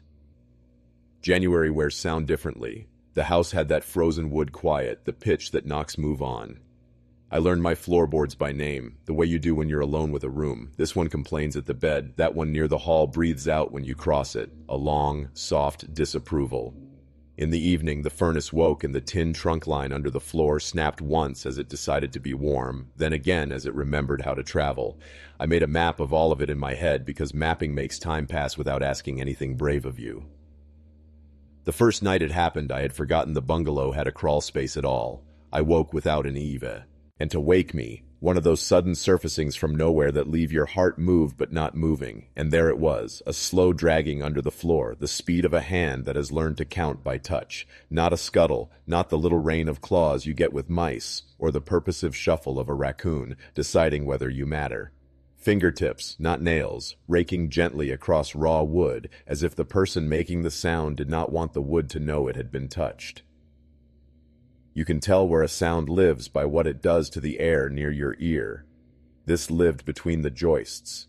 It started under the far side of the bed, paused as if to listen to me listening, then began again, a steady patter I want to call counting even now. Ba-dum, ba-dum, ba-dum, knuckle against a knot, then a faster drop, like a hand finding a gap and catching, then moving on. It made the boards above it announce themselves one by one, not audibly, exactly, but in the way your skin tells you you're on different ground. It took its time. When my eyes found the clock, it was 3:17 exactly. The red numbers didn't know they were cliches and glowed as if they belonged to the room's organs. I did what you do when you don't want a story to take you. I named possibilities out loud. "Squirrel," I said, then shook my head because squirrels have a kind of certainty to them, a series of rapid confidences that turn corners and have destinations. "Blown duct," I tried, but the metal had already sighed its piece and gone still. The dragging continued, a tender inventory. Bed, dresser, the strip of rug that warmed the boards near the door, the strip that didn't. It reached the closet and stopped with a final, almost apologetic tap, like a finger resting on a seam. The furnace took a breath right then and blew through the register by my ankle, and I tell you I could feel the hot air refuse to go down. It poured across the floor toward the closet and then rose in a column as if there were a barrier where there shouldn't be one. The hum that's under everything in my life found its pitch and held it. A 60-cycle patience. You can feel if you chew slowly. I slept after a while because the body has rules the mind can't break without help. In the morning, I stood in the closet with my bare feet on plywood and pretended I didn't mind the ring set into the paint, the idea of a grip you could use to pull something you would rather not pull. I laughed once, to make my mouth be friendlier than I felt. I folded a towel for the top shelf with the extra turn I've taught my hands. I told myself I was too old to be the kind of person who goes on their knees to listen to a floor. I got on my knees anyway. The second night, I prepared the way a child prepares for a test, with supplies. I bought baby powder at the corner store, the old talc kind that smells like complicated innocence and bathrooms with windows you can push open. I shook it across the boards from the side of the bed to the closet in a line, not too much but enough to register, a soft dusting that made the floor look frostbitten. I told myself this was stupid, and also that if I didn't do anything I would lie there feeling the house's underside count me and I'd have nothing to show for it but a story later no one needed. I set the little recorder on the nightstand and turned it on at 3:10, then put my hand on its foam cap for a second because the small resistance to pressure made me feel like I was choosing. At 3:17 the dragging began, so slowly at first I could have called it wind if January had left me any wind under the boards to call. Tap drag. Not the pad of a paw, not the elegant tap of claws, but skin on rough wood, as deliberate as someone reading Braille they half remember.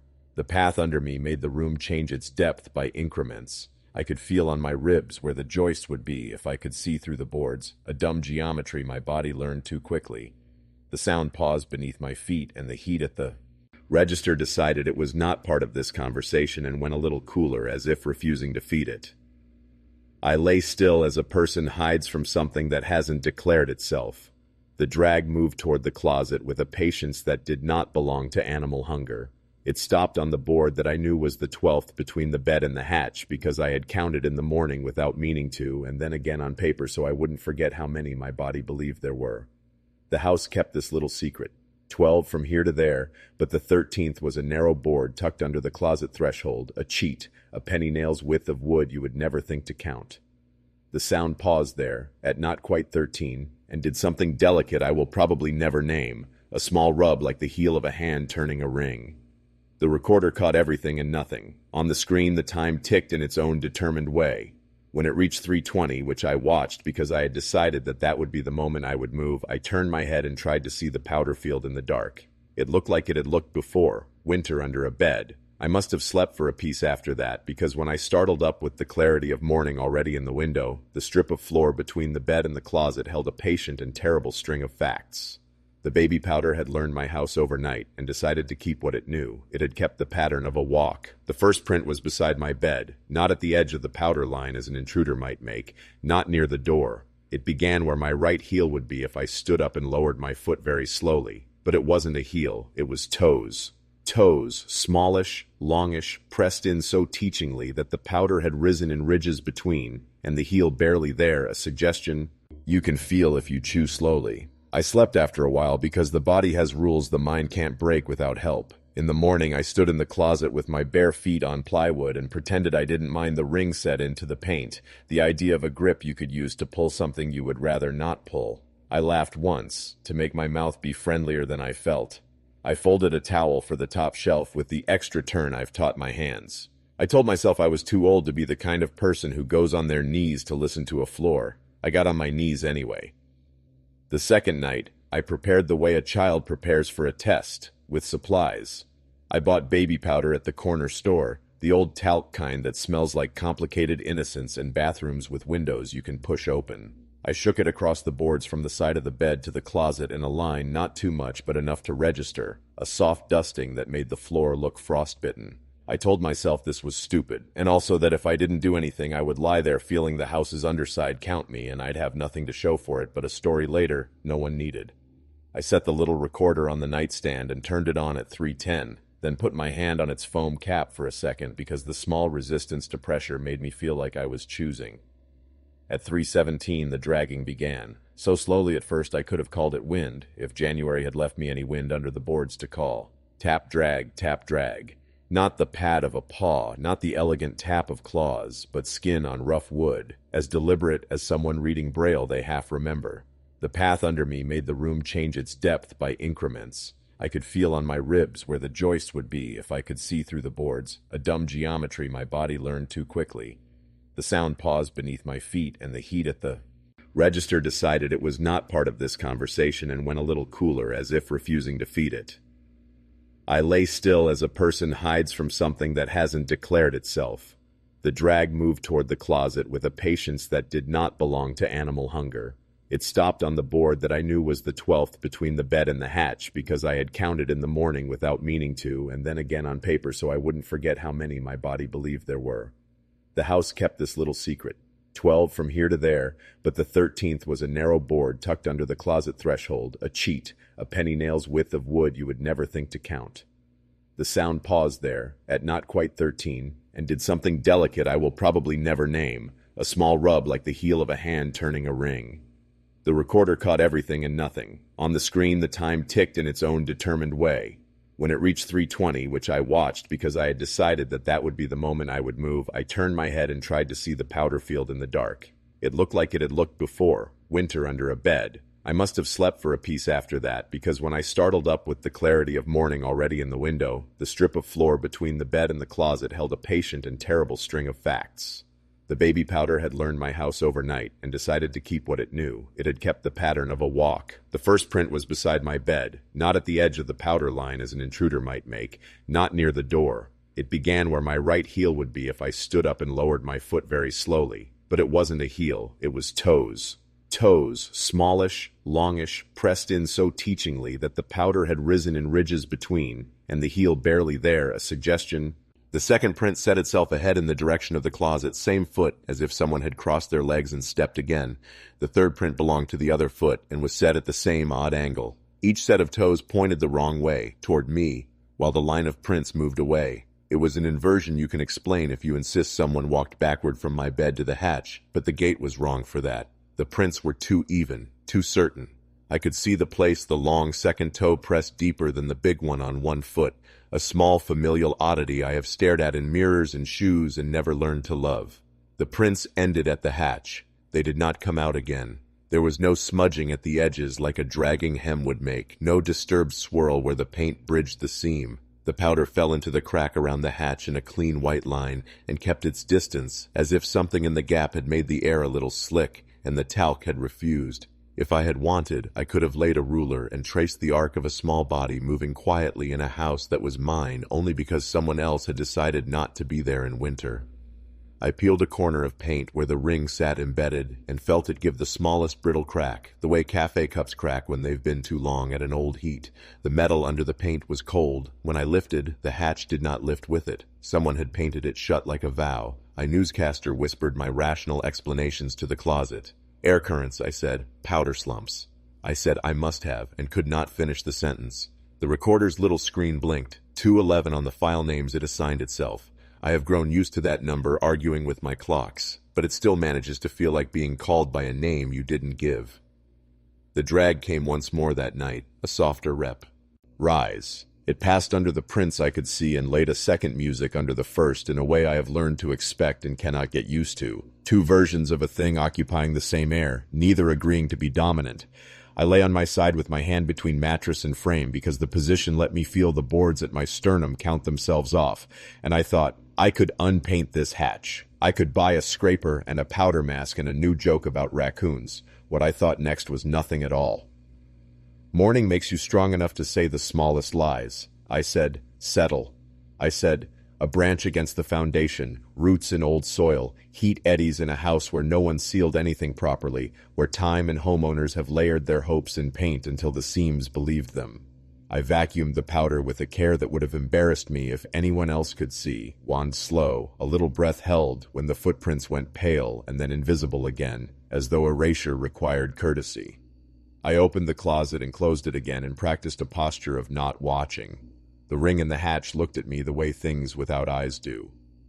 I texted the owner because you have to, because if anything breaks later and you haven't mentioned anything that happened before, the story won't make sense. Any critter issues? I typed, and my phone's autocorrect tried to help by making it critter tissues.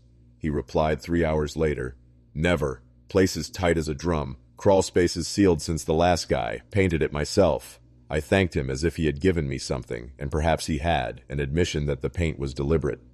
The cassette labeled Wintering in the Crawl Space had a line struck through an earlier title I couldn't quite make out. It could have been under, could have been a date. I slid it in and sat on the floor with my back to the bed because that's how that chapter of my life reads now, me on floors trying to triangulate truth out of hum. The deck's heads took the tape in and made their small, contented machine noises.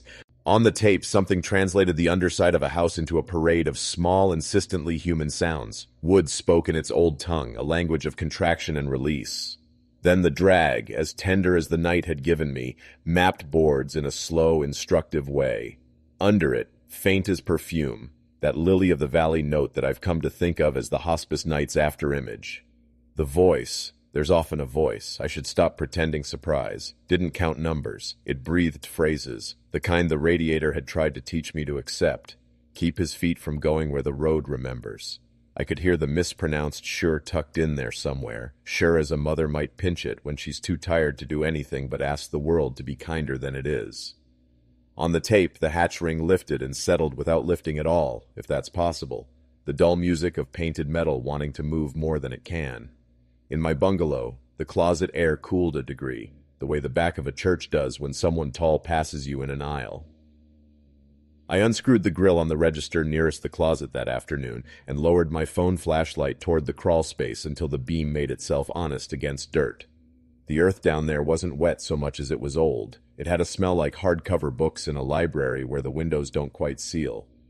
A length of joist resolved out of the dark, and a knot the shape of an eye, and a scrap of newspaper from a year that would make both of us sad. I don't know what I expected. Handprints, a child's marble, a bolt of green tile someone had tucked away, and the deep green line of the city finding its route even under my house. What I found was cold that came up into my wrist bones. I put the grate back on, and the house took that action like a compliment. The ducks hummed, air moved, the little rooms did their obedient trow. Icks with temperature and light. Still, 317 shows up. On nights when the furnace has already stopped and the house has decided to hold the warmth it has, the undersound arrives anyway, a syllabus of boards spoken in the old way. I moved the bed once, certain I could outrun it by placing myself where it hadn't expected me. It made a new path under a new set of boards with a patience that felt like affection or like duty. I slept on the couch another night with my feet toward the hall and woke to find a light dusting of powder, my own, over the varnish by the closet, as if the vacuum had elected to loosen its grip later and give me back what it thought I wanted. There were no prints in the dust, only the suggestion of a backward step where nothing had stepped. I think of the hotel's sealed wing and the wet footprints that went away from it. I think of the paper house and its scored folds, ready to be made into something that can hold weight. Of the orchard siren pulling a word across rows until it learned to enter a mouth. Of the train selling me my surname like a destination I hadn't paid for. All of those insist in one direction. Doors, thresholds, places it's polite not to open. The crawl space insists downward. Wintering is letting a thing live under your house without pretending you will change it. If I believed in easy causality, I would say, this is my fault for listening. If I believed in redemption through ritual, I would say, I have put the powder away. I have stopped giving it a medium. Both are true. Neither is solution. I have learned to step across the hallway without looking at the closet, to keep my toes warm, to treat 317 as if it were weather. When I finally leave this house in spring, I will take what I brought and what I'm responsible for, which is only mine. The hum will come with me. It always does. The crawl space will keep whatever it has kept. And someone who likes projects will eventually sand the floor and paint the hatch a softer white and roll a rug over the seam. They'll never know to count. Or they will and won't tell anyone. Hospice nights aren't quiet in the way people imagine. They have a domesticated quiet, a hum that has learned manners. Ward E was 8 rooms on a dead-end corridor with a window at the far end that stared at a brick wall no one ever found a reason to paint. The floors had a shine that was more memory than polish, buffed by a machine that sang a slow metal hymn. The air held 2 smells welded together the way some couples begin to resemble each other. Warm antiseptic, chlorhexidine washed into microfiber, and lily of the valley. You weren't supposed to wear perfume, but the scent lived in the vents anyway, the ghost of someone's wrist, the insistence of soap. I worked 19 entaillas to 07 and quag, 3 12s in a row when the census was up. There's a rhythm to those hours that you feel in your knees. At 21 the medcart's wheels whine a pitch you learn to ignore. At midnight, the floor darkens to that impossible color hospitals make, light gray that eats light. At 02 Hanquak, the building coughs, the HVAC shifting its weight. At 2:11, my body had begun to anticipate something with the patience of a dog waiting for a door to open. We were 4 on nights when all 8 rooms had names on the board. 1 charge, 2 of us on meds and turns, and an aide with a saint's back. We kept paper charts long after the rest of the building had learned to glow. We're moving to tablets next month, the director said, every month, and we'd nod and file our signatures into the marbled paper as if handwriting could be a spell against mistakes. There is a way your name looks at 3 a.m. that it doesn't look at any other time. The loops get smaller, the letters lean toward each other for heat. E5 was the bad room. Every ward has one, no matter how often they move the bed and the art. Ours was across from the med room, which sounds convenient until the door closer decides to catch at the wrong angle, and whisper its rubber whisper every time you bring morphine out to make a throat behave like a throat again. The call light panel above the desk would glitch and show E5 pink when it hadn't been pressed. Someone from facilities would insist it was sorted, and for 2 nights it would be. The mattress there was newer than the others, and for reasons no one could prove, always felt like it had recently held a body. The last patient in Ward E wasn't called last until after. In the moment, he was Mr. Ruiz, who liked his socks warmed, and whose granddaughter put a tiny transistor radio on the bedside table and tuned it to a station that played old boleros at an insistence just softer than comfort. Borrowed, he had said to me once when I brought him water and told him I had found a chair that didn't squeak. Borrowed boy. He said it with the Dorado of Spanish still in it, the R rounding in the mouth, and I took it the way we take endearments from old men, like a blessing you've almost earned. His breathing did the river thing in the last 24 hours. Quick, slow, a little pause that steals a piece of your own breath each time if you're not careful. We folded washcloths like little birds and set them on his forehead. We did the hard kindnesses, tiny pink drops under his tongue. Reposition every 2 hours on the schedule. We keep not to lengthen life, but to make the map better while there is still map. He died during day shift. They did the last offices the way good nurses do, with a neighbor's hands, gentle, efficient, respectful, without theater. When I came on at 19, the room was empty and full. The sheets were made tight in a way tight sheets can only be after both ends have been cleared of weight.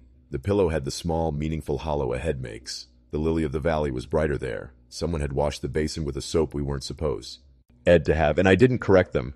We took his name off the board and wrote in a dry erase script, E5 clean, because we had no admission yet and the transport coordinator had said, not before morning. I initialed the clean as if initials could pin the word down. After midnight in Ward E, the machines behave. The oxygen concentrators hush themselves. The infusion pumps that beep like impatient birds learn to wait. The med cart door that sticks does not, as if it has remembered to be a door. I made rounds with my aide, Layla, who could turn a patient with half the strain the rest of us managed and never made you feel watched while you learned. We turned E1 and E3. We changed the gown on the woman in E2 who apologized so sweetly when her body did what bodies do anyway, that I wanted to apologize back. We stopped before E5 out of habit and then laughed. A sound people make when they feel like they've cheated the test. I looked in anyway because that's also a habit. Sheet still neat, pillow freshly fluffed, radio silent, light off, blinds half open to the brick beyond. At 2:07, my pager burred against my hip in a way that made me feel like a bell. The display said E5 PRN due. PRNs don't come due. As needed does not have an alarm.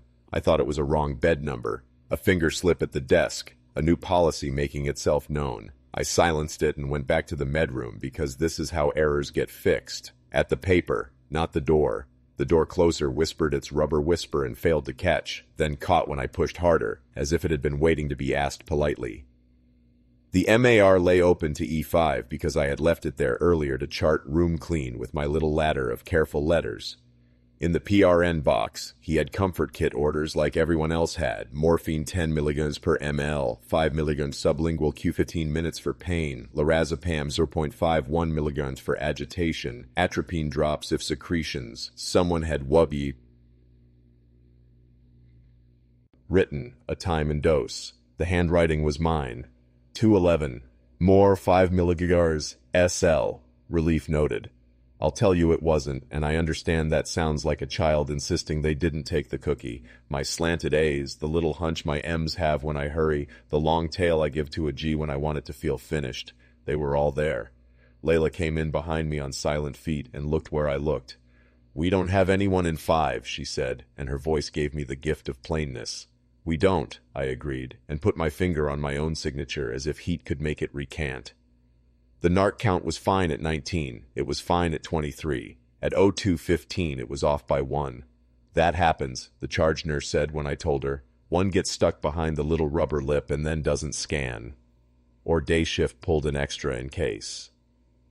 She said day shift because she didn't want to say diversion, and I didn't either. She came into the med room with me, and we counted again. The ritual that makes you feel like you have made order even when you're just touching plastic. The number stayed wrong. "We'll make a note," she said. "You'll write it." She meant, "You will fix this with language." The call light panel chimed a soft pink and E5 flashed. The tone had a politeness it didn't have when a living person pressed the button. It was a doorbell from a better house. I went to the door and looked in like a person who expects to be told they're mistaken. The bed had an impression. Not a crush, not a settling from poor air in the mattress, but a shape that suggested shoulders and the gentle shelf of a pelvis that has been asked to be careful for years. The pillow's hollow was deeper and more particular. The radio, which had been a square of plastic with a handle earlier, sat up on its handle like a little listening animal. The smell changed the way a room turns toward a stove when someone lifts a lid. Lily of the Valley arrived full, not a ghost, and under it the anesthetic sweetness of hands rubbed that never entirely leaves fabric even after laundering. We don't use that scent. We never did. It's a cliché we chase away with policies. I breathed it anyway. I set my fingertips on the bed rail to show myself the bed rail belonged to me, and the rail felt warm. "Stand clear of the closing doors, please," said the building's disembodied voice down the hall. "Elevator," I told myself. "Keep the doors from catching, please," it amended, sibilant, softening, and Layla laughed from the nurse's station without humor. "Everything mispronounces in this place," she said. Then, in a whisper she would never admit to, "Share." On the med cart, a clean 1 ml syringe lay on the towel I'd folded to make the counting surface neat. I roll towels with an extra turn. I do it without thinking. The syringe was capped and empty, as if it had imagined a job and then decided against it. I checked my pockets the way you check when you think you've lost your wallet. Left, right, chest. Only pens and alcohol pads and a folded report sheet. The Mayar's ink was still wet enough to smear. 211. Relief noted. The call panel chimed again. E5, pink as a mouth that is just lowered from a doorbell. Panic on nights wears a cardigan voice. You keep it buttoned even when you're sweating. I walked myself back to the desk as if there were a patient we could both see waiting for morphine and finds me late. "We're in one of those loops," the charge said, watching the panel go pink, then clear, then pink again. She was my kind of superstitious, the kind that names a pattern so you can file it. Facilities, she added, and I called them because calling makes a body feel used. The contractor on the other end told me about aging wires, ghost calls, crosstalk. He said old button plates retain static charge like elderly people retain stories and discharge both at unexpected times. He promised a man with a cart in the morning and a roll of tape that reads, "Do not use like authority." He did not have a word for the bed dent or my handwriting writing events I had not done. I didn't tell him about those because I didn't know how to keep my job and say, I think I made medicine happen in a room that had no mouth to accept it. At 3:00 I did a round I didn't need to do, sat with E7 and rubbed her hands with lotion because the tumor in her breast had learned her wrists too, and part of the job is offering parts of the body that still feel like home. She told me her son would come in at 6, and I told her that sounded perfect. I went back to E5 with the softness you use for babies and madmen. The room was not colder than the hall, but it was cooler in the wrong places, by the foot of the bed, by the chair that had a throw folded over the arm as if someone had come to hold vigil and fallen asleep into their own life instead. The pillow's hollow suggested a head that turned once toward the door and then came back to a middle. If you've worked nights, you know the dents people leave, how long they last, which shapes evaporate quickly, which keep a dim memory. This one had patience. The open chart at the foot of the bed showed itself as if invited. A sticky note that wasn't ours. Our supply closet had yellow, and these were a tender hospital pink. Had been tucked into the corner of the last page. It said fold with the extra turn, in a hand that could have been mine or any night nurse who has ever taught their hands something simple because the complicated things won't obey. I did it with the top sheet, almost laughing because what else can you do when haunted by the way you fold laundry? The sheet obeyed, and the bed looked the way beds look when you are about to lower a body onto them carefully because you love them and want the space to be worthy of the weight. I wrote an incident report. Of course I did. I used the phrases that keep you from sounding unwell. Charting discrepancy noted. Narcotic count variance of 1 temp resolve pending. Call light panel glitch persists. Bed impression noted post-terminal cleaning. I didn't write. The perfume was a woman I washed when I was new and scared, who wore Lily of the Valley because her daughter brought it against policy and the entire ward agreed to ignore the rule because the rule knew when it had been beaten. I didn't write. The time was 2:11, though the clock read 2:37 when my hand moved. I didn't write. My mother used share, and the elevator said it 2 tonight, and I accepted it like a kindness from a machine. That morning I went home carrying all the smells I didn't own. The dawn train had the fatigue of wet stainless steel. I kept my hands in my pockets so I wouldn't trace shapes and condensation on the window and make them look like names. I slept and woke to the cassette on my desk with the penciled, thin title, Ward E. It had a crack in the case that hadn't been there yesterday, a hairline like the porcelain sign in that deep green station I am still pretending I imagined. I put it in. The hum came. 60 hertz like a patient machine's heartbeat, and under it the sovereign hush of a hospital night. An infusion pump beeped the exact 3-beat pattern of our old Hospirus and then apologized by not doing it again.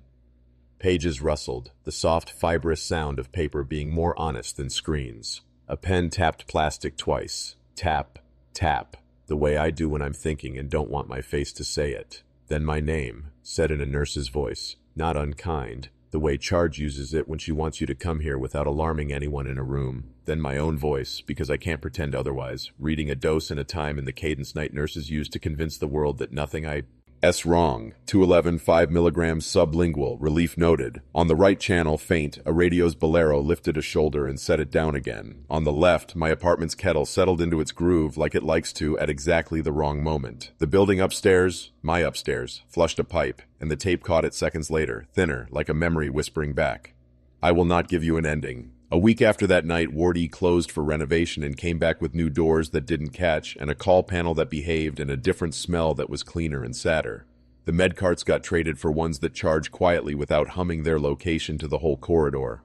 I left hospice that winter because people say you can only do so much grief before it eats your name, and I believe them. The tapes came with me. They would have no matter what. I still fold pillowcases with an extra turn. I still wake sometimes at 2:11 with the soft pinch of my mother's mispronounced sheer in my ear, and the conviction that a room 2 miles away has made a place for a body that will not be admitted until morning. If you're waiting for the secret to be revealed, I don't have it. I know how to open a chart and find my handwriting where I didn't leave it. I know Lily of the Valley will call a person into a room who was not scheduled to be there. I know that sometimes the last patient checks out and the bed learns that absence is a wait. I know the hum stays, and I keep listening because I don't know how not